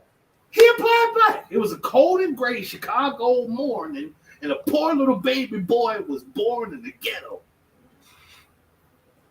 Mm-hmm. I heard black. Hey, it was a brother. It was a brother who wrote the song and sang it. He laid down the. Why we act like we don't understand that reference tracks exist for artists today? Like currently, motherfuckers will sing whole songs and then have you, notable artists, come in and just repeat and redo everything that I laid out here for you specifically. I heard poor welfare recipient motherless nigga. Yeah. Because some man was writing some shit that he knew about. It was like, this would be a hit though. Hey yo, Elvis, you go ahead and sing it. I heard long the and name short of. I heard Claudine. that was the plot of Claudine. That was definitely the plot of Claudine. When the snow flies in the cold and gray Chicago morning, the poor little baby boy was born in the ghetto. Hey, I don't know. Like I think I said this a while ago. I ain't really had nothing to talk about. I don't know what's going on right now. Still made it close to 3 hours, man. That was a valiant effort for with 0 topics. Yeah, because the one thing that I thought we was gonna talk about, we didn't fucking talk about because the nigga say he ain't gonna time to talk about. Nigga, the goddamn episode of Atlanta. That part. Oh god damn. That part. Is what the fuck. But that wasn't what we were supposed to talk about tonight, nigga. That's what you said you wanted to talk about. And I asked you to bring up the shit that you want to talk about, and you said, "Nah, I don't want to talk about that." No, that was the long form show. I thought that was the long form topic for the show. Yeah, but not for today, nigga. I wanted to practice that. I wanted to talk about these crackerize it. See, like again, when I had originally asked you to watch it for this show. I did watch it though. I told you I watched it. I asked you to watch it for this show. I thought about it. I'm like, no, we should talk about this. We should talk about this for an hour and then get the fuck out of there. That it just changed. So my apologies for not voicing that accurately. Okay. Once I realized that was an excellent topic for a long form show, like, cause again, it opened. Yeah, let's have a short form in this conversation right here. Cause one, see, this is where Donald Glover gets me. Spoiler alerts, ladies and gentlemen. That was an actual thing. So he may have won by not actually hiring too many artists to do that shit. Like that may have been a thing they allowed him to film wherever he was. It doesn't excuse it. All I'm saying is he may have got a mulligan on the niggerizations there. But had he niggerized an entire crowd of white people, what does that do for the blackface? Nobody know what the fuck you talking about right now, man. I'm talking to y'all, nigga. I wasn't talking. Fuck these people. I literally give up my middle finger every fucking word. Okay, so Donald Sutherland. Damn, why I keep calling that nigga Donald Sutherland? I must want to go see Goonies or some shit. So Donald Glover. 20. You want to watch 24? So that's Keither. Yeah, Kiefer. Hey, look, I don't know. Fuck him up. So, Donald Glover, that's his goddamn name. So this nigga Donald Glover, he has a show called Atlanta that just entered into its 3rd season. And it's becoming derivative of itself. But there has this particular episode, the 2nd episode, where he's ventured to the red light district. And in the red light district, They apparently have a fucking damn. I used to know this shit. It's the original Santa Claus. It's a much more fucking. Uh, that's what the fuck this is. So no, he did that. I'm pretty sure that's not a thing no more. Yeah. So the original Santa Claus was a much more scary motherfucker that used to Hey, kidnap. you reconcile most of that shit in your head. By the way, you having a I was whole finna you say it, nigga. You just cut me you off. telling a hell of a story to yourself. He's I like, was, I was fit to say it, nigga. You cut me off. okay, I my was bad. talking, literally talking. I know you But were, yeah, but so okay. what happened in this particular episode was they visited Norway, and in Norway they came upon this Christmas celebration of Santa Claus carrying around a little what appeared to be black baby. And the towner explained to him that no, this isn't a black baby, this is a white baby that went down the motherfucking chimney and got covered in soot. My question is, then the show depicted an entire town engaged in this celebration. The question then becomes, are the white people responsible for donning blackface or Donald Glover? Do them crackers get a pass? Yes, the crackers get a pass. I don't think so. Hey, look, you don't think so? Is you ask the question though? You want to ask the question and then answer it? Yes, I'm going to ask it and then participate in the show. Oh, okay, Yes, all right. like we all do every week. You shouldn't Yeah, be but you fucking normally participate eligible. last though. You supposed to, if you ask the question, you got to answer it last. No, hell no. Okay, all right, fuck it. Free form topic. So yes, you No, say that you ain't only how it get work. passed. If it's your house, you get the last plate when you invite people So over. it's my house. I deal the cards how the fuck I want to. If I want to deal one to the left, one to the right, and mix it up, I'm a fancy dealer, nigga. That's what dealing is. It's control, brother. All right, so I'll tell you this: in the episode, yeah, it wasn't supposed to be blackface, but then by the end of the episode, you started to increasingly see that they weren't doing an homage to a mythical Christmas figure. They were literally just doing blackface. Them motherfuckers put on Afro wigs and shit. Yeah. Like it was the whole shebang. It was not what they were making. They were doing what they were doing the offensive thing under the guise of the inoffensive, innocent thing. And they knew they were being offensive, and they were purposely trying to do it, but trying to hide it and obfuscate it in the guise of the Christmas tradition of the soot-covered child following Santa. Yes. Okay. Yes. I do believe so. Okay. I get a pass. Yeah. But the actual people that did it in the actual show, which is what I think you were saying. I'm talking about all them crackers. I'm talking about the fantasy crackers. I'm talking about the little crackers.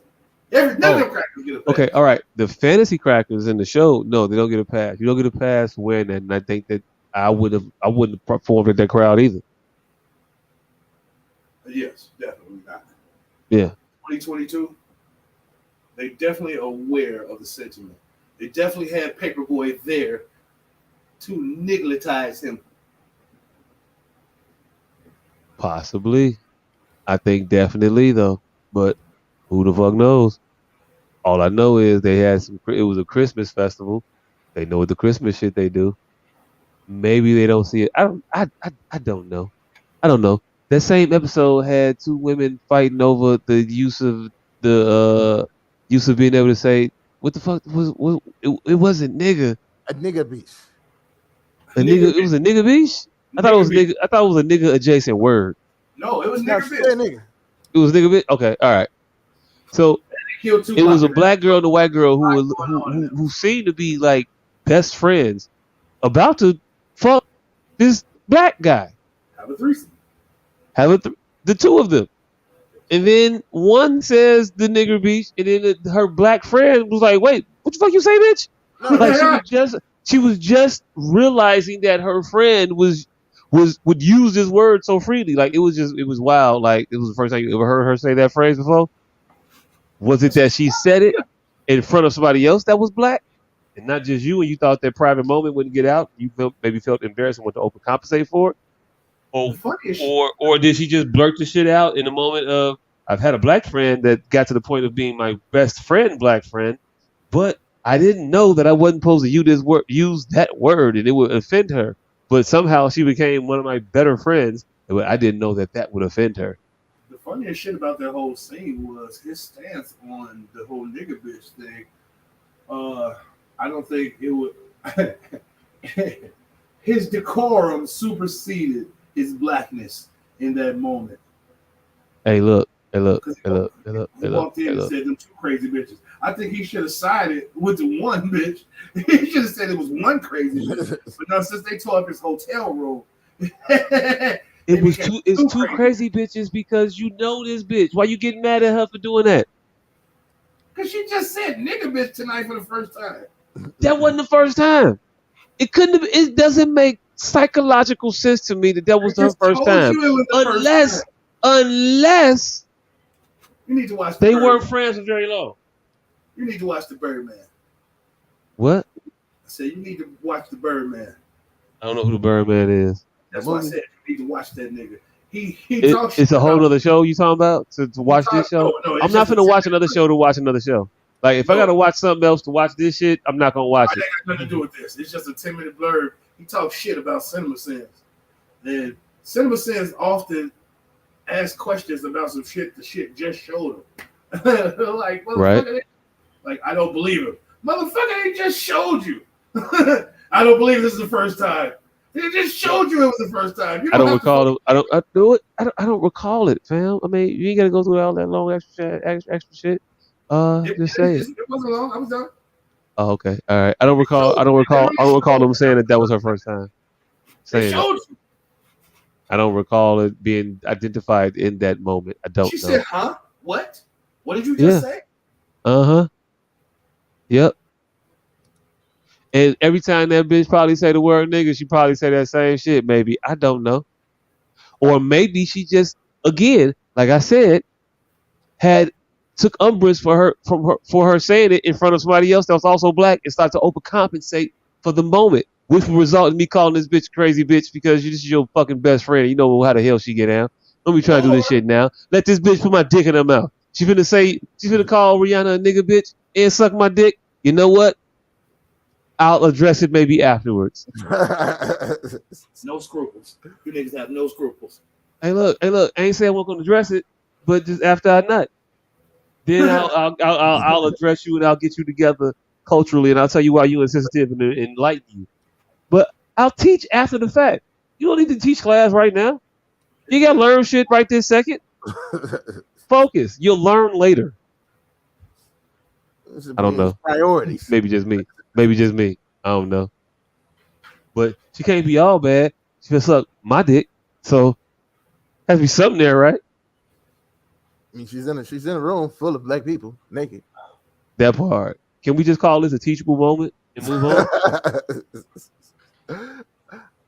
I mean, if Obama could sit down and have a beer with a motherfucker for pulling a gun on another motherfucker in their own house, I think can I bridge this gap with my penis? That's all I'm saying. That's all I want to do. Help bridge racial relations with my dick. 2 miles at a time. Each one teach one. That part. I don't know. Yeah, I think I see what the show did in that episode, and I fuck with it. I would have preferred for them to actually like address it in the episode. Like my issue with Atlanta at this point is that they have a message, but then they have an entire show built around a message, and the entire show speaks never to the message. The entire show never speaks to the message. They never have no dialogue around it. They don't write no scenes about it. They just say some shit. Oh, we want to talk about this, but I don't have no story, so I'm gonna just make a whole bunch of random shit happen, and then fuck it. The story, this is the end. It's just the whole shit's just weird. The whole shit's just some bullshit. They even said it was some bullshit in the shit. They were talking about the show. he was talking about himself in that episode. Not the one with him. The fifth episode, I think it was not the fifth, the fourth episode when it was in the rich man hideaway house. Mhm. Third episode. Okay, third, whatever. I'm just blend a little bit. Yeah, in that one. But he was talking about it. When he introduced him to the artist kid, he was like, "Yeah, that guy, he doesn't have any artistic value, but we should just pimp these white folks because that's what the fuck they do to us. So why not use them while we're using them?" And I think that this show now is just that. It's pimping the interests of white folks to make them tell us that it's deep and it's not, and we all know it's not deep. But we gonna let this man get his money because your brother bilking these white folks out of millions of dollars to make this shit. But yeah, this shit sucked, Donald, and we all You know may it. be correct because that first episode. Now I didn't feel like googling it, but didn't that fucking really happen? Yeah, it happened, but not like that though. Them kids actually Not died. like that, but it wouldn't take much dramatic license to go there. Yeah, That but no, really but no, that episode was based on that real life occurrence. What So happened in real life was those kids actually died. They in really that truck. died, right? And Yeah. that was what my problem was with it. And I just again didn't want to go down the emotional roller coaster because I thought those kids really fucking died. So yeah, this was low hanging fruit in that regard. But yeah, Yep. so And that was the reason that boy really did have that sign on. It was really like the picture of the boy in the cop. all of that, That was a real thing. all of that. It was really, and that's why I said the show is like a real derivative of itself now. It's getting to that point where it's like he's not trying that hard. And once I saw the first episode, smacking aside, that shit is the funniest shit I think I've seen in the last 10 years. The three smack piff piff piff. My nigga, that is the funniest shit I think I've seen in the last 10 fucking years. I literally, I don't fucking belly laugh at much. I only belly laugh, and this is how I know something wrong with my ass. I only belly laugh at threats like that. That's the only thing I laughed that deeply at, and I fucking had a rip roaring belly laugh when he put that hand on that fucking locker film, and he. My nigga, That motherfucker. I wonder how many fucking takes did they have to do of that, or did they get it in one take, Tony? And I know Shorty was like, "Yeah, you go ahead and smack me." Once he figured out what it was, he's like, "Yeah, go ahead and smack me for real." Boy. Hey, they got the first one out. They got it. You saw the first take. Every subsequent take ended in utter hilarity when they realized, "Oh, you gonna slap him like that?" And then they all knew it. And then the boy was like, "Yeah, that was kind of light." And the girl was like, "Yeah, that was." I was gonna laugh, but I was like, "We was in it, so I didn't."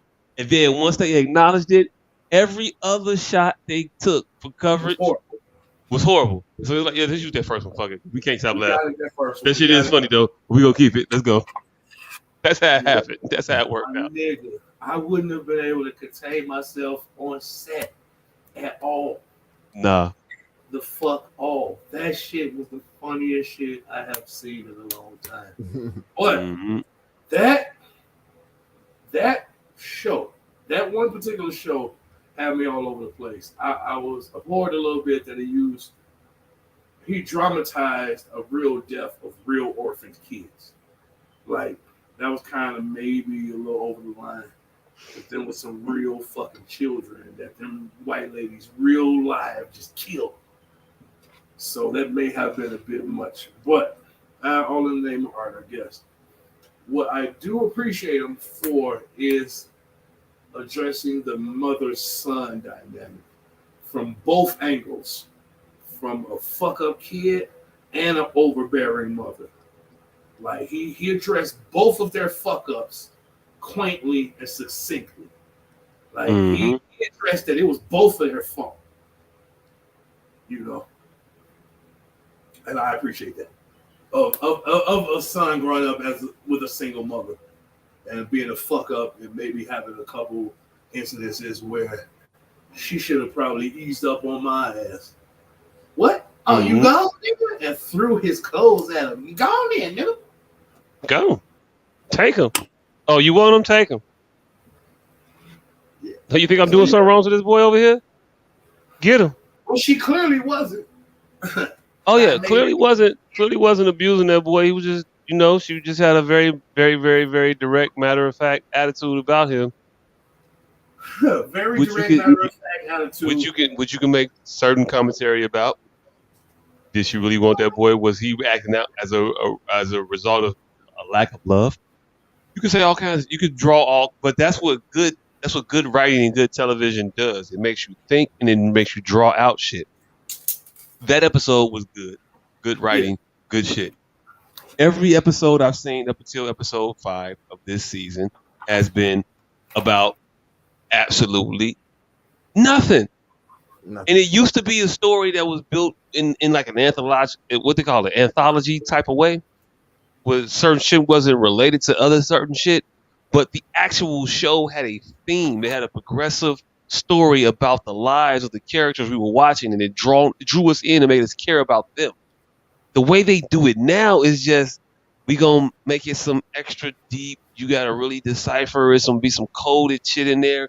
Maybe it's coded. Maybe it's some shit to make you think it's coded. But in the journey of you trying to decipher this shit, you're gonna actually make it some shit that I wasn't even intending. So you'll find it, and then you'll legitimize it.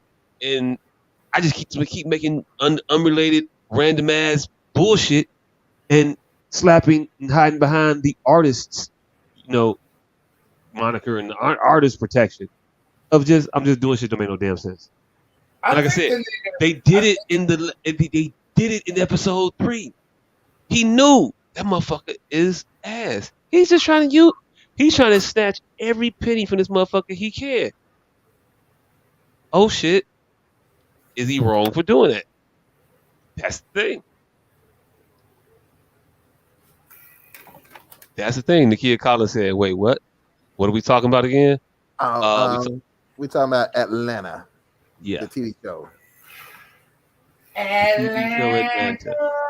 Yeah. This nigga he's trying to be like the comedy version of fucking what was that? Fucking Peel. Yeah. It's like this. If you're gonna make it a show, if you're gonna make Twilight Zone, make Twilight Zone. If you want to string all the episodes of this season of the Twilight Zone together with some core cast, then do that and say that. But the way you try to make this shit extra smart and it be dumb as fuck, be unnecessary, and it feels like the show's a waste of my time. Because it's literally these episodes like an hour or so. They could be 10 minutes. These could be shorts. I can get this whole exact message that you're trying to give me in a short. The last one they had, the one about the reparations, good ass episode. No, that shit. It was so much. Worse one.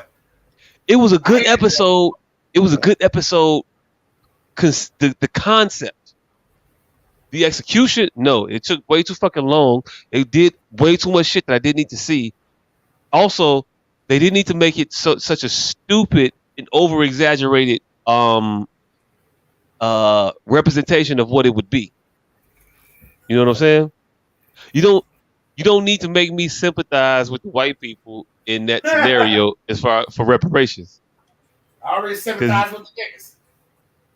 Cause some of the brothers and sisters was a little ridiculous. Hey, some of them niggas. Shorty that kept popping up to that nigga house. Like this would be a nice room for Jamal. Also, in the fight against that, which I think is what he's trying to do, he gets a little unnecessarily overhanded with the stereotypical shit.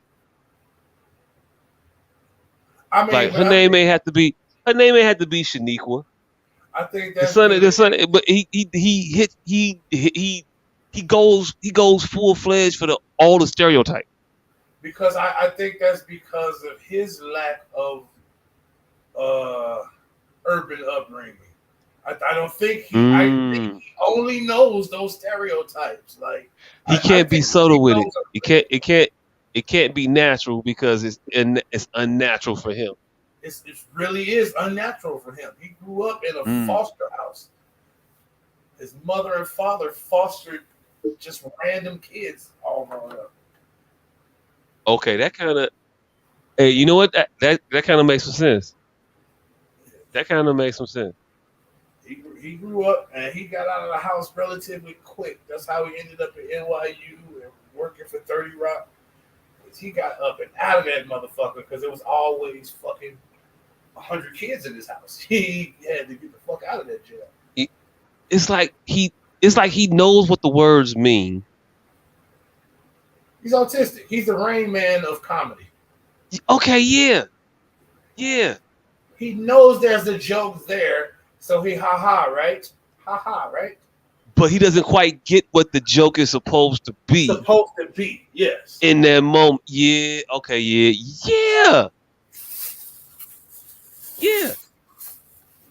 He knows. Hey. Oh, I got a perfect fucking parallel. Like the check on your people. Like people have so bastardized that phrase, they don't understand what it means. So now they're using it on isolated incidences. I put on my page, like, what do you expect? One of your 1,200 friends to go, oh yeah, that's my fucking auntie. No, when people say check on your peoples, that are random large gatherings that random people have a high likelihood of attending. Baseball events, large parades, fucking any type of social gathering, concerts. That's when the check on your people phrase came about. Not a fucking car accident on Darren Ryan. Man, that was my little cousin. Damn, I'm glad you just put this on Facebook, dog. I would have never heard this shit, man. I'm glad you told everybody on your timeline to check on their individual peoples to see if one of them just may be in a car at 3:30 on the side of 290. I think, thank you, dog, because I wouldn't have found out about my auntie no other way. No other way. Like they just don't understand the ethic of the shit that they're saying. I was with a bitch one day who was from Chicago, who was leaving Chicago to go visit someplace. And the bitch did a fucking Snapchat say, Chicago owes us nothing. Bitch, you from here. We know Chicago owes you nothing. That phrase is used by other hood rats to places that they're visiting, not their home. See, it's just the image now. Everything is just suit and tie. I just put it on, and I don't understand what I'm supposed to be saying this for. I'm wearing a uniform. I'm wearing a uniform. I'm marching, but I ain't never did a day of basic training in the Army in my life. I don't even know what an LBE stands for. And I'm sitting there marching. And that's what everybody, that's what people do now. Right? I mean, that bitch, I wanted to push her off there. We was on a rooftop. I wanted to push that bitch right off a rooftop. I'm like, bitch, you were supposed to say that the place you was going the day you coming back here, you silly bitch. You weren't supposed to say that here, your home, on the day you was leaving to go on a vacation. It's just Chicago owes me nothing. But you ain't home? You've been here the whole time. Right. It's just a fucking catchphrase. Some nigga the other day posted on his page that I need to make my home my sanctuary. I'm like, either I don't know what the fuck home mean, or I don't know what sanctuary mean. Think twice if your bitch got you hostage. What are you finna do in your home? That nigga say I need to start making my home my sanctuary. What the fuck is it now? Is it a hospital? It sounds like if it's not your sanctuary, it's not within your control to make it so. You might want to find some. You might need some help to make it that way. Nigga, that's what the fuck you should be doing. That motherfucker say I'm finna start. I need to start making my home my sanctuary. I say, hold up, brother. maybe I don't even know what the Who word you home. who you finna kick out? What you finna change about your situation? You finna get rid of that bitch?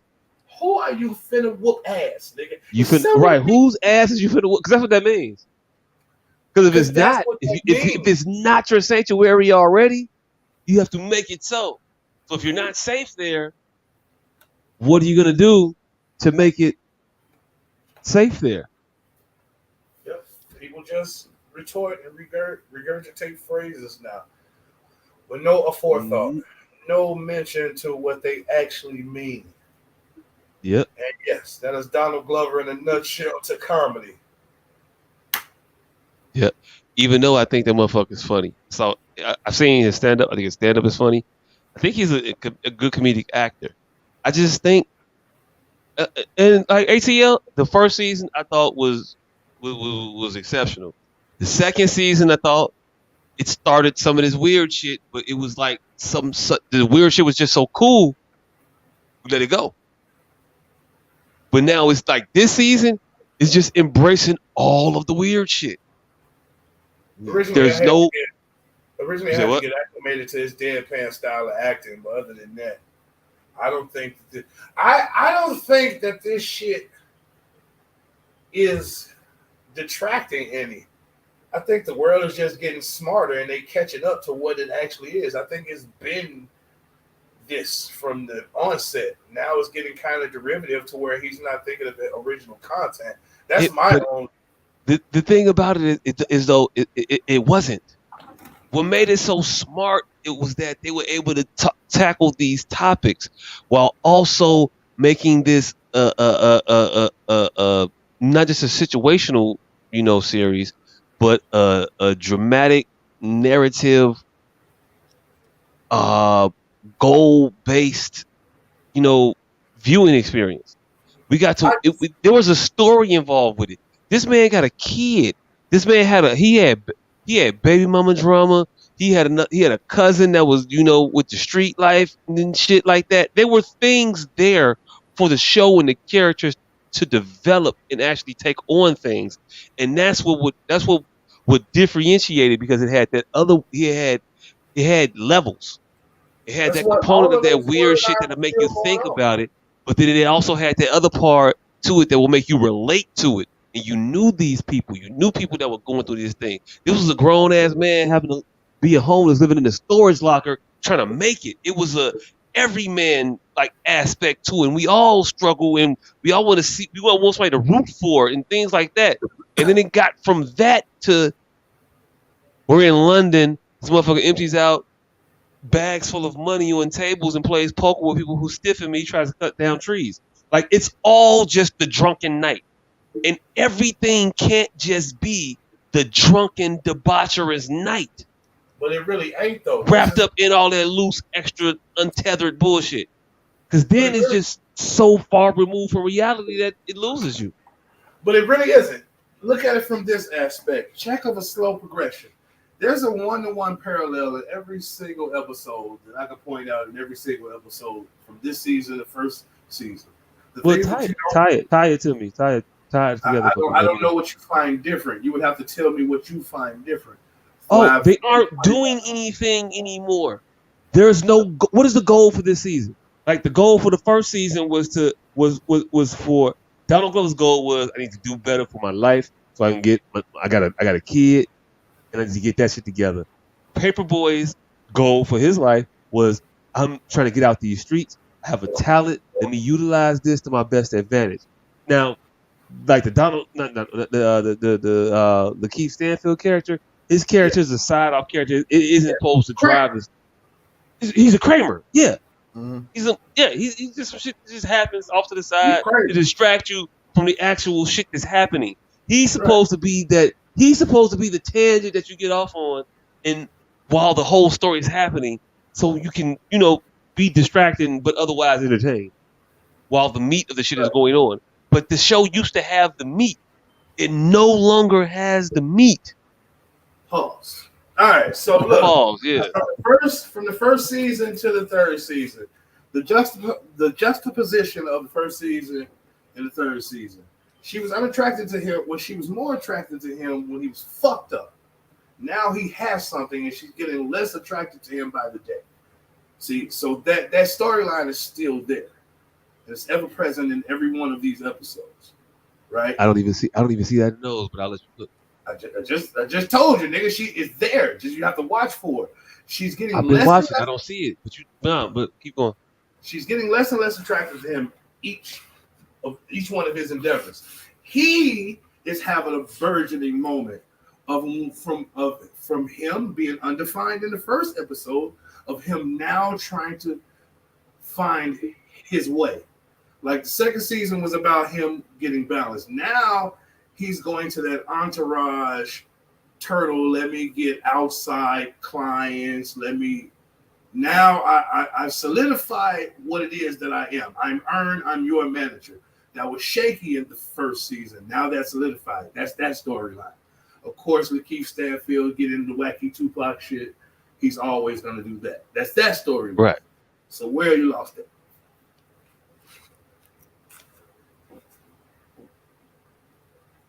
Those storylines aren't there anymore, man. I just told you where they were. Fucking Paperboy. Paperboy went from streets to now he's a mixture of trying to spread around his wealth. He's trying to become this rapper. At the same time, he can't let go of being a street nigga. They owed him a minuscule amount of money, and he decided to cut down the first tree of London ever. Like that, they're showing you. Hey. It wasn't because he owed him a minuscule amount of money. It was because he gave him his ass to kiss. How'd you miss that? It wasn't about the money. See, you look. That wasn't the crux of what I just said. All I'm saying is the storyline is still there. Okay. No, it's not. It's not though. There's no goals. There's no growth opportunities for these characters. They're not doing anything other than random. It's just a random collection of moments. Is the show now, and it's not even smart. It's not even like it's not thought. It's just boring as fuck and it's slow as shit. And it's just, this is a painting. And you and you're thinking that because it's so fucking slow that there's something deeper to it. There's not. This is my point. There's nothing there. It used to be something there, but now there's nothing there. And we all know. This is all I'm saying. This is what the show has always been. People are just smarter now, and now they're just now catching up to it. This is what the show has always been. You can say that though, but I can look at the first season and say that I think that it was better then. I'm looking at it now as me being this the growth intelligence from season 1 to 3. You think people caught on? I think the show got worse. That's all. And not from a function of people catching on, but from a function of there not being any story anymore. There's nothing happening, and maybe it's just because I'm only 5 episodes into this last season. But this seems to be a carryover from the majority of last season as well. The previous season 2 rather. It seems to be a carryover of that, just a random collection of nothingness that we just got enthralled with because the actual theater of it was engaging. But it meant nothing for the show we were watching. And if you're going to be an anthology, that's cool. What was cooler about this was that it had the potential to be an anthology, but also like a themed anthology that we could follow through and have some type of grounding, anchorative narrative that we can follow through to the show. But now that's not even there. Other than the fact that he's a rapper and he's a manager, I guess maybe that's but it's still not the same. I don't know. I'm not a fan of the show anymore. I don't know what to tell you. Yeah, I'm definitely don't like this season. Season is like, and he went too far into the random shit. So I definitely agree with you there. I disagree. I think niggas just getting smart. Well, not you two. The rest of the world just getting smart, and they're just now seeing what this nigga been doing since day one. I mean, he did it episode 6 in fucking season 1. He did it fucking again in season. He does these weird ass random shits. That's what the show is about. The little white. But it used to be. But it used to be an episode here. It's the No. season. It's No. the show now. That white faced boy had what was that white faced boy in season 1? What white face? I don't know. I don't remember. The funniest part of season 1. How the little kid from the classroom? Yeah. Yeah, he was about 5 minutes. Yeah, it was nothing. But That's it what wasn't the show the is. entire show. Like the entire episode wasn't based around his adventure or the shit he was going through. He was just a random ass character that was funny as shit. Again, all I remember was the man was living in a storage locker with baby mama drama, and he wanted to find some direction in his life, and he thought maybe I could help my cousin with his rap career, and I can get on that way. All I'm saying is That's what the show was about. What about this season doesn't seem an exact progression of what you just said? He has his baby mama with him. They not even they make no mention of the baby mama mother relationship anymore. They're not even in that dynamic in this point. You What? just not paying attention several times. They've been talking about it the exact same way they've been doing it the entire show. Here and there. They just She's reached there. a different. She's there. Why? Why is she there? Who got the fucking kid? I know her parents got the kids. They said that in the show. Why is she there? It makes no like you want to sense. see all three of them. They're not even together. Because niggas like you want to see all three of them storylines forever. So No, they I brought want to see the actual, but I want to see the storyline. They're not doing anything for my point. They're not doing, she's just there. If they were doing something for her to be there, then it didn't make sense. If they were in a relationship, trying to build a relationship, whatever the fuck the case may be, whatever, they're not doing that. The bitch is just there. Hell, the episode 3, they left the hoe in the motherfucking party. They ran out. She left them actually. Did she? Yeah, she was there. When did she leave? I don't recall her ever leaving. Because she was talking to some nigga, and he was being overly concerned in the other room. The nigga fell in the pool, and he came in there. She pushed him in the pool. She pushed the dude in the pool. That's why he came in. He was like, "Hey, you just pushed motherfuckers in the pool." With the sentence that I'm saying, stop interrupting. Get through. All right, my bad. I'm interrupting because you're getting it wrong, but my bad. No, my bad. that has nothing to do with what the fuck I'm talking about. Whether right, he my bad. fell, Continue. Jesus pushed him. What the flying fuck? Do you see how we get off on these goddamn Hey, look, go ahead. Go ahead and continue. Go ahead and continue. No, go ahead and not interrupt me, motherfucker. Like I said, so the white boy ended up in the fucking pool. However he ended up in the fucking pool had zero to do with what the fuck I was saying. Or what you was even asking. He ended up in the fucking pool. And dude went out there to check on his bitch. They're showing you that storyline.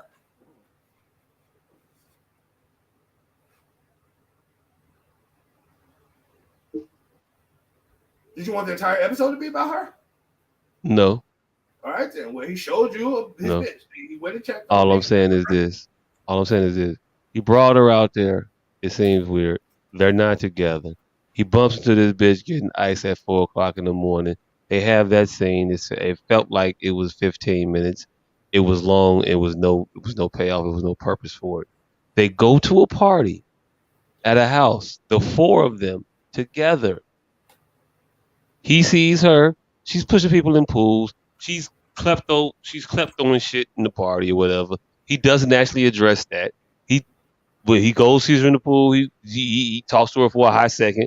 She says, "No, it's just having fun." And then she says, I'm gonna get another drink. And then on the way to get another drink, she pushes another bitch in the pool. And then you never see her again. Next thing you know, the other paperboy is chainsawing trees and shit. And then they run out. That's because she left that nigga and went said she was going to get some coffee.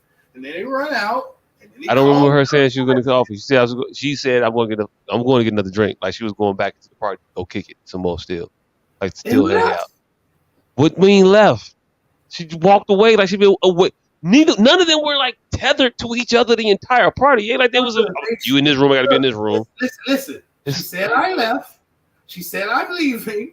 And then the next time you seen her, she was sitting in a coffee shop. So they showed When did you see her? she I left. didn't. Hey, look again. I'm only on episode 5. The Last same time exact episode. 2 I didn't see her in the seconds later. coffee shop. When did you see her in the coffee 2 seconds shop? later. Hey, When look. they Maybe they got showed her in that terminated. motherfucker when I looked away because the shit was so mind-numbingly boring that I But missed that part. That I missed the part of them just showing her sitting in the coffee shop because this show just does. They Hey, hopped look. in the van and he called the bitch. And she looked What? at her phone and put it on silent and set it back down.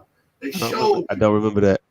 And I'm not they going to watch that trusted their episode. audience I'm as not they going to watch should. that episode again just to see if that happened. I don't They remember that trusted happening. their goddamn audience. And look what it got them. They trusted Again, their audience. what is their fault for putting this shit in there when you gonna miss the shit? You can't lull me to sleep the entire fucking episode and expect me to just pay attention to this shit that is mind-numbingly mundane and boring. So if I missed that little snapshot when they did that shit, like I said, all I saw was her walk off, push the bit, say she going to get another motherfucking drink, and push a chick in the pool, and then I never saw her again. Just other shit you speak of, I don't remember it from that episode. Same episode. They ran a hop in the van and they called the bitch. She looked at her phone. They hopped in the van. The episode ended, fam. They never even called her when they hopped in the van. They hopped in the van. Her. No, they hopped in the. They hopped in the van and called her. No, I'm telling you. I'm going to tell you what happened. I just saw the shit.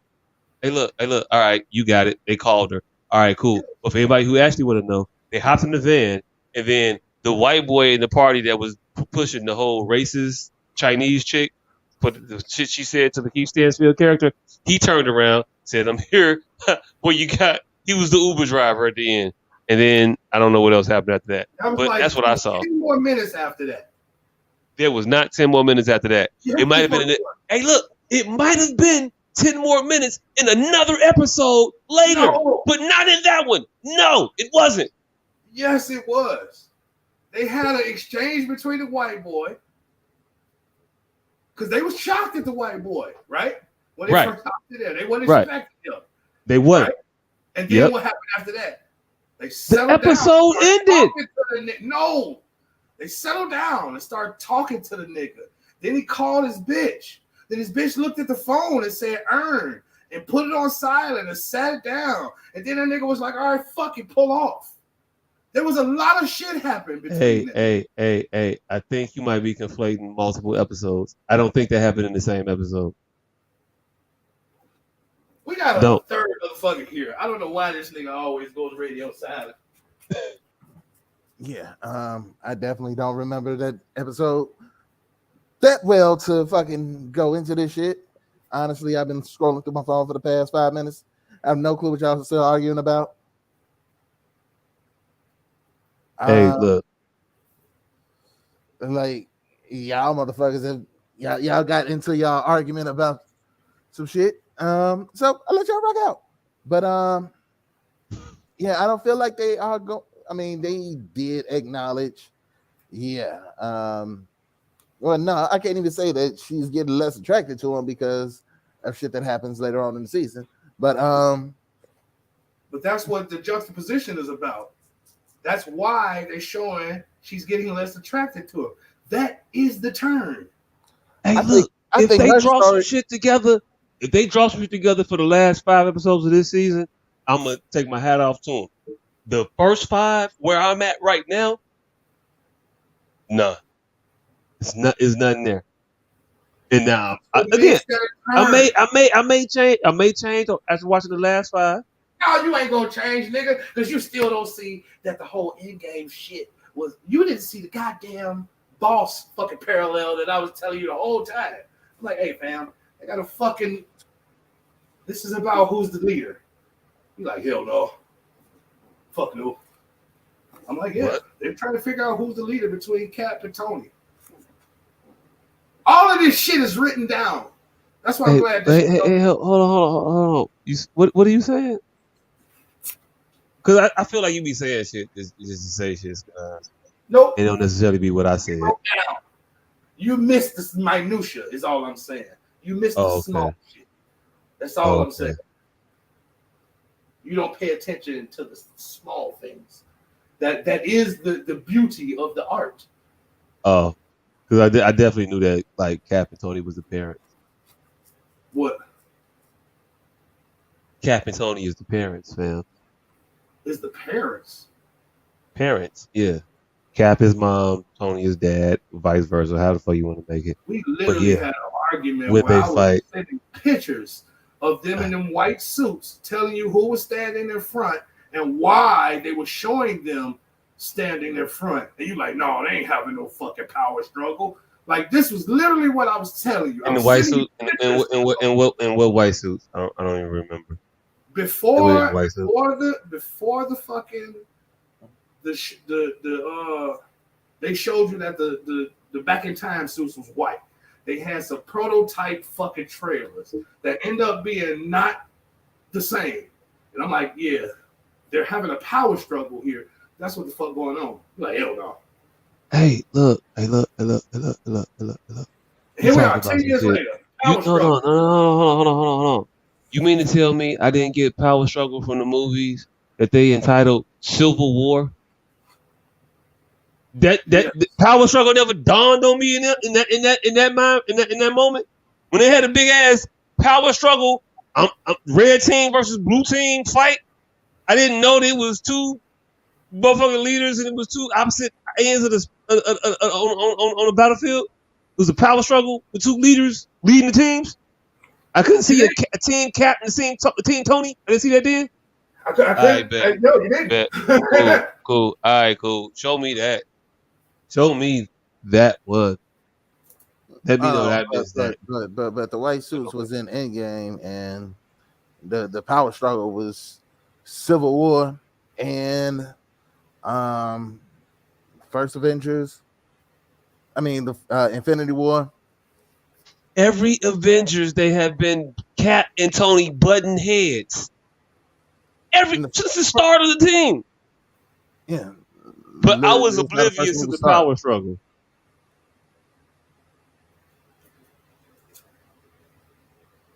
Shocked the fuck out of me too. I know, right? Yeah, I don't. Nah. Well, come on. Come on, man. You better than this. You're better than All right, this. so what you There's got to be a better way for you to defend the representation of Atlanta. This is literally what you said. April 28th, 2019. Cap was always the leader. Tony was just the money guy, and Thor was the muscle. I say not as a movie element, though, as the making. Cap is the definitive leader of the Avengers, albeit for only a short period. You had no idea that there was a fucking leader struggle happening on April 28th, 2019.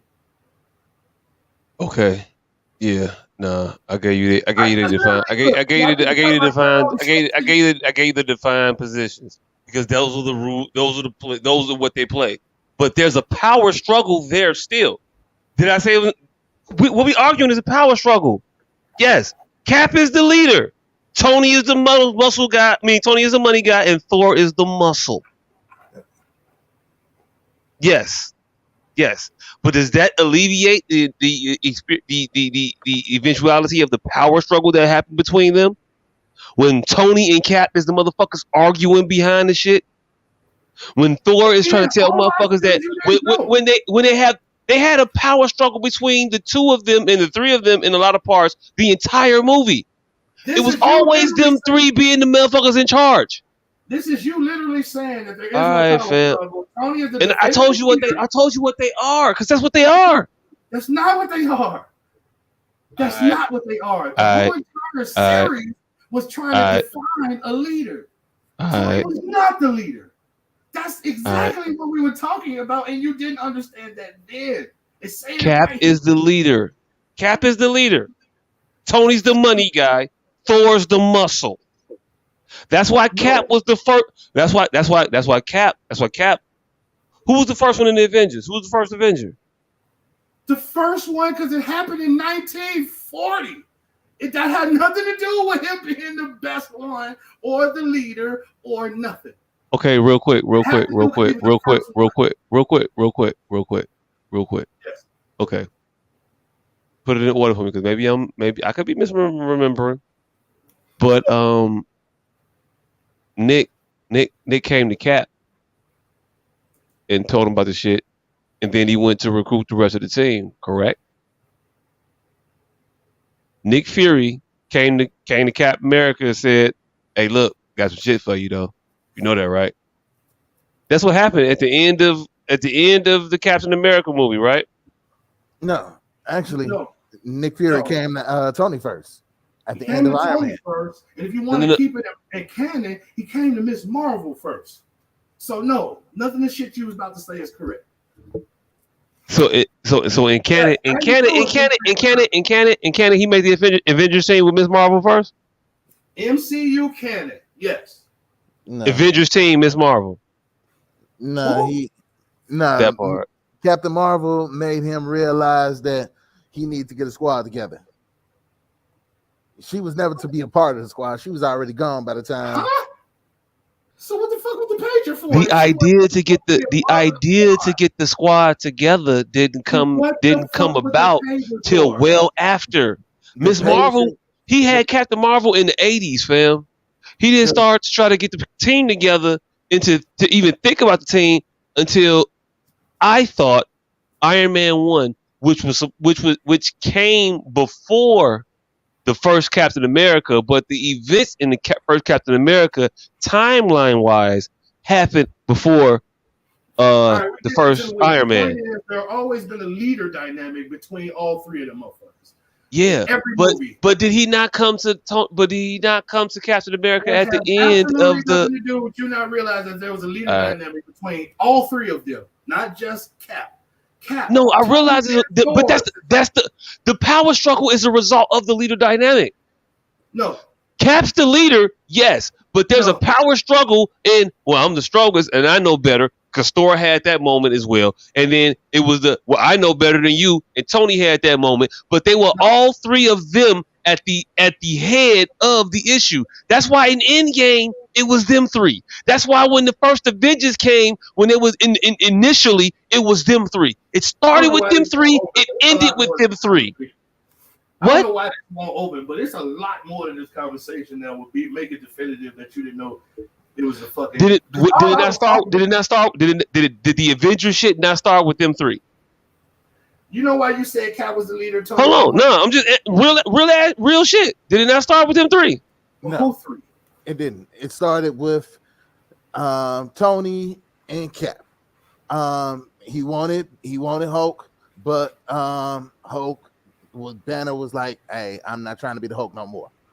Thor, he didn't know fucking existed or was coming back until the target happened to be Loki. But yeah, it all started with, "All right, I'm finna sign up Tony." The Captain Marvel shit was, "Hey, if we need some help, I'm gonna page you." And then afterwards, he was like, "You know what? I'm gonna need some motherfuckers here."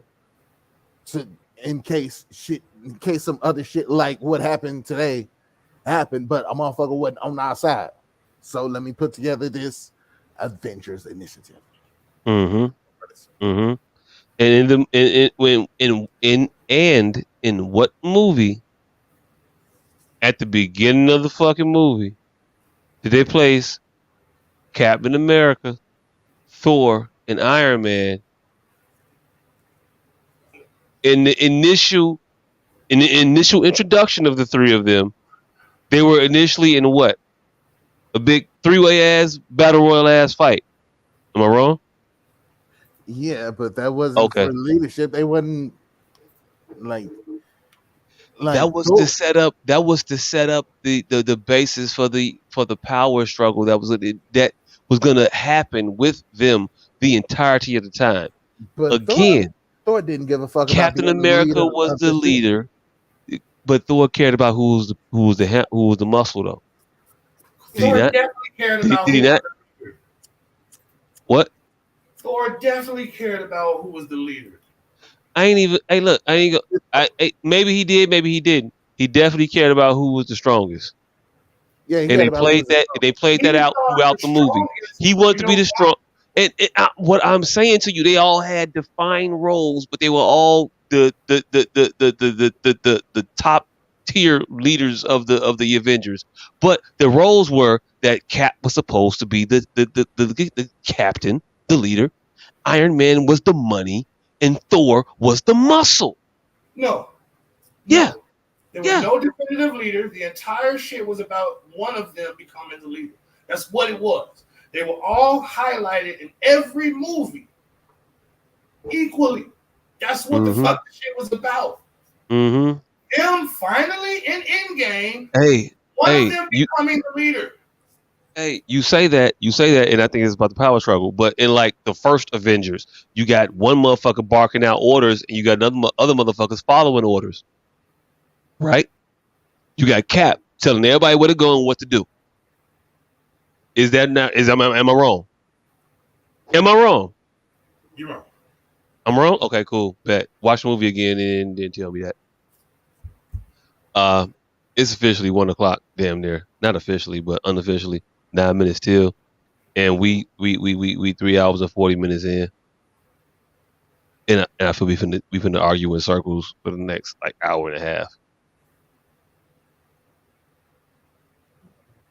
Yeah. We could do a whole watch party, but Avengers 1 is Captain America telling everybody what the fuck their jobs was to do, and then they all did them.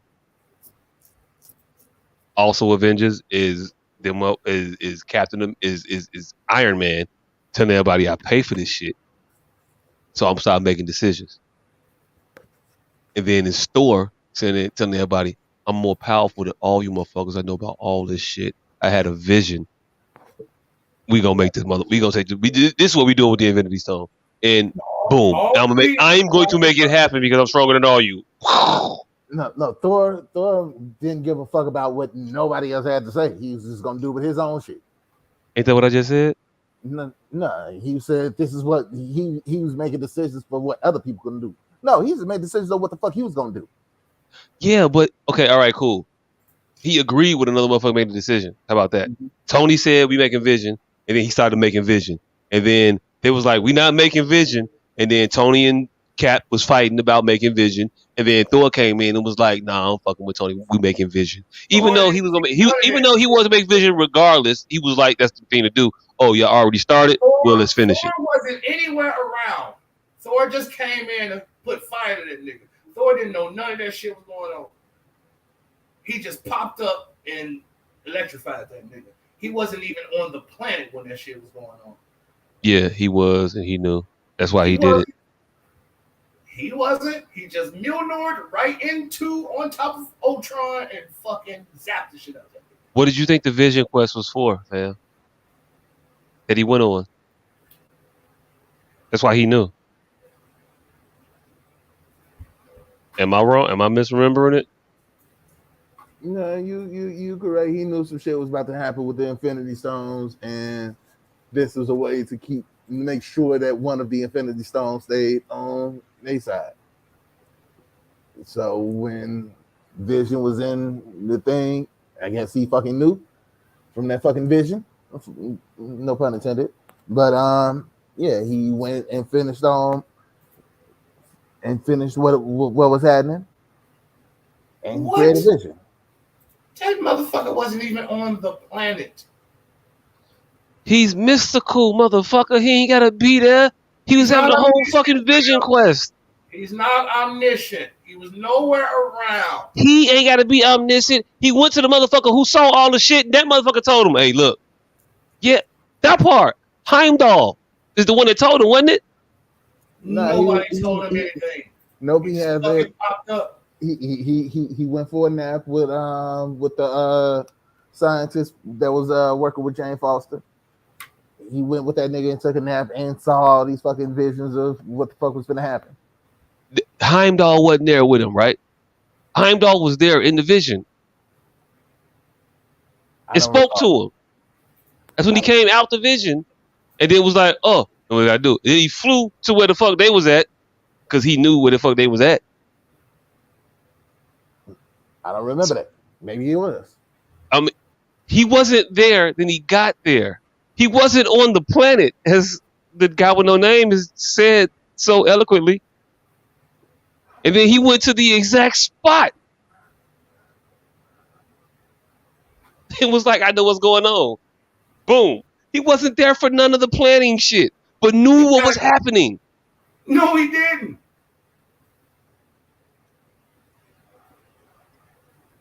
He didn't know. No. When he got there, he didn't know what the fuck was going on. Fam, Tony and them didn't even know what the fuck was going on. They did, though. They didn't know Thor. They didn't know they needed Thor to do that, fam. They didn't need Thor to do that. They fuck. All right, never mind. You right. Run that goddamn part. You do know the only reason Thor did that was because they destroyed the equipment in the fight. They were making Vision before Thor got there. They had a whole argument about, no, you shouldn't do this shit. Yeah, I'm gonna do this shit. No, you shouldn't do this shit. And they broke the shit. And then Thor just popped up and was like, nah, we doing this shit. It was like, we doing it. He didn't say anything. He just popped up and did the shit. He just he just Milnord on top of that nigga and did the shit. He didn't say anything. There wasn't no words. Okay, cool. All right, my bad. Thor didn't come in and participate in the discussion. No. He just came in. He didn't definitively say we doing this shit. He just did the shit. My fault. They were just talking. They did break all the shit. No, Tony. We just created a world in. It was broken. This shit wasn't working. Okay, all right. Yeah. All right. Yeah, they were fighting. Cap Shield broke the power source, and Vision was still at 97%. And then Thor came 95%, 97%, some shit like that. Thor came with his hammer and gave the power to the machine, and that's how continued the Vision creation process with his electricity, because that's what I took it as. It's electric. I don't know, but that's what I got from it. That's what I thought was happening. So when I goddamn said they needed Thor to do this shit, why did they need Thor to do this shit?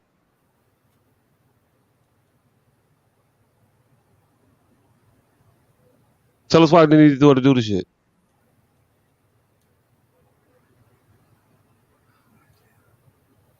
No, I'm asking. Why did they need Thor? Why did you think Thor knew about it? Thor knew what was happening.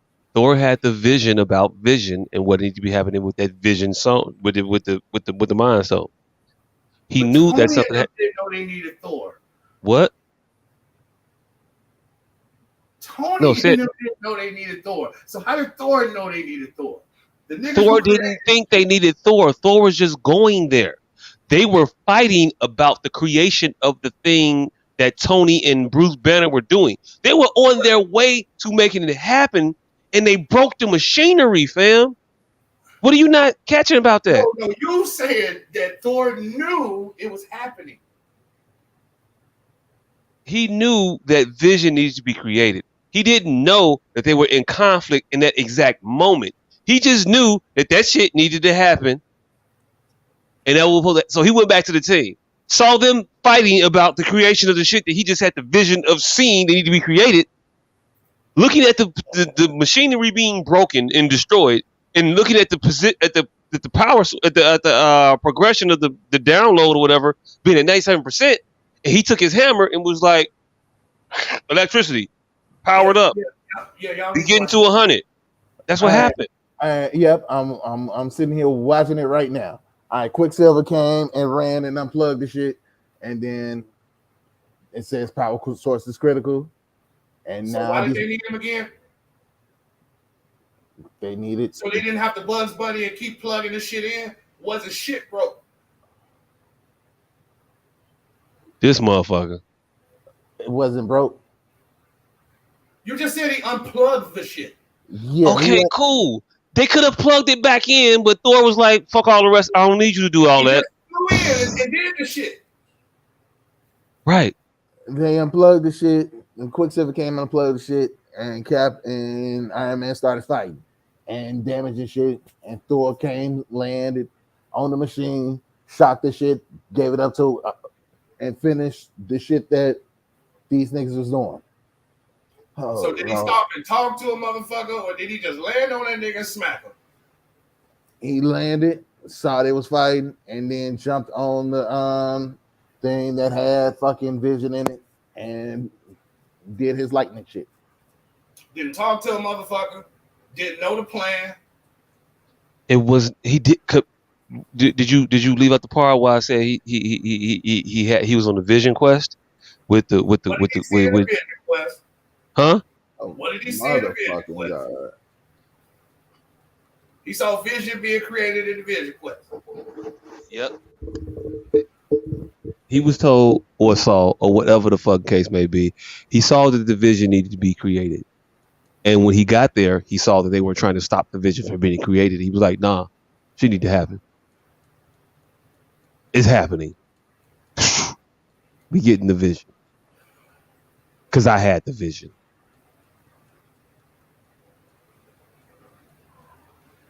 That's it. That's all. Yeah. I don't know what else to tell you.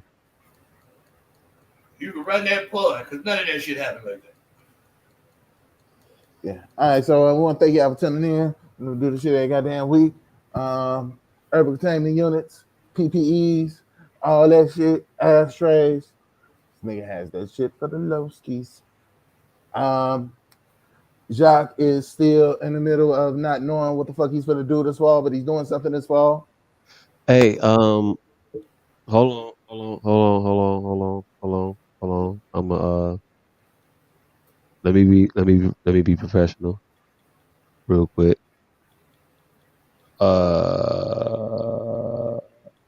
That's like when motherfuckers be like, where's that? Hold on. It's in my email, not my text messages. We got a title, we got a date. Hey, look, I ain't got no title. I got a date though. Okay. November. November. We got 4 months.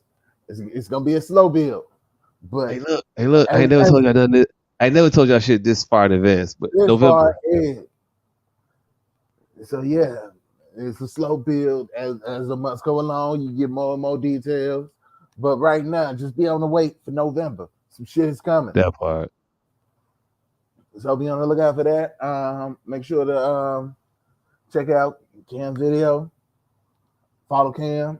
Shout out to Cam for the intro music. And yeah.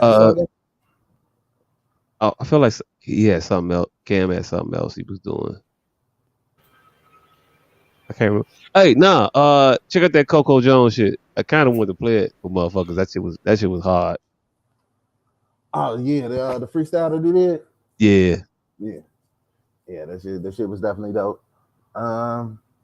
We gonna share. I don't know if we shared it on the page, but if we didn't, we gonna make sure we do that. We gonna share it on the page and let y'all see it. It was dope. I was like, yeah, he went off. Yeah.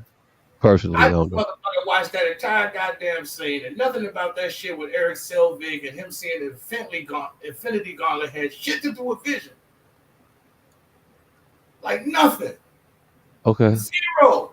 He had a vision of the Infinity Gauntlet and Ultron. Okay. What the fuck did that have to do with Vision? Okay. Hey, why he go there? Why he go right there? And then why he just kick that motherfucker on? Exactly, nigga. That was my whole point. You can't steal my whole point, nigga. Oh, okay. Okay.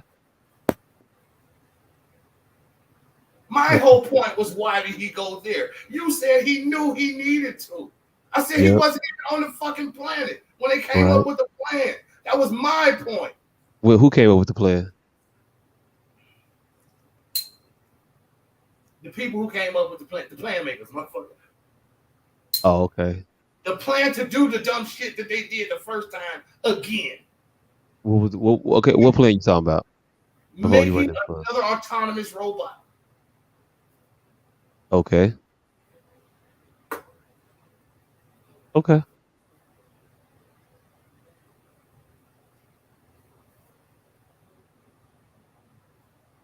I just want to hear it on the record. That was all I wanted to hear. He said it. And Well, you also, go it's that on part. the record. That was the whole thing. But what I don't remember is why I was even talking about that shit. I know why we started talking about Avengers. So your lack of attention to detail. That's what we started. I don't know how we got to this particular scene, but we were talking about the fact that them three was being a leader, was ever present. Not one of them being the muscle, one of them being the money guy. That there was an actual, factual, scripted fight for a leader in every single movie that they were all in. That's what the original crux of the conversation that I started was. How we got to this one particular scene, we're gonna have to watch the tape.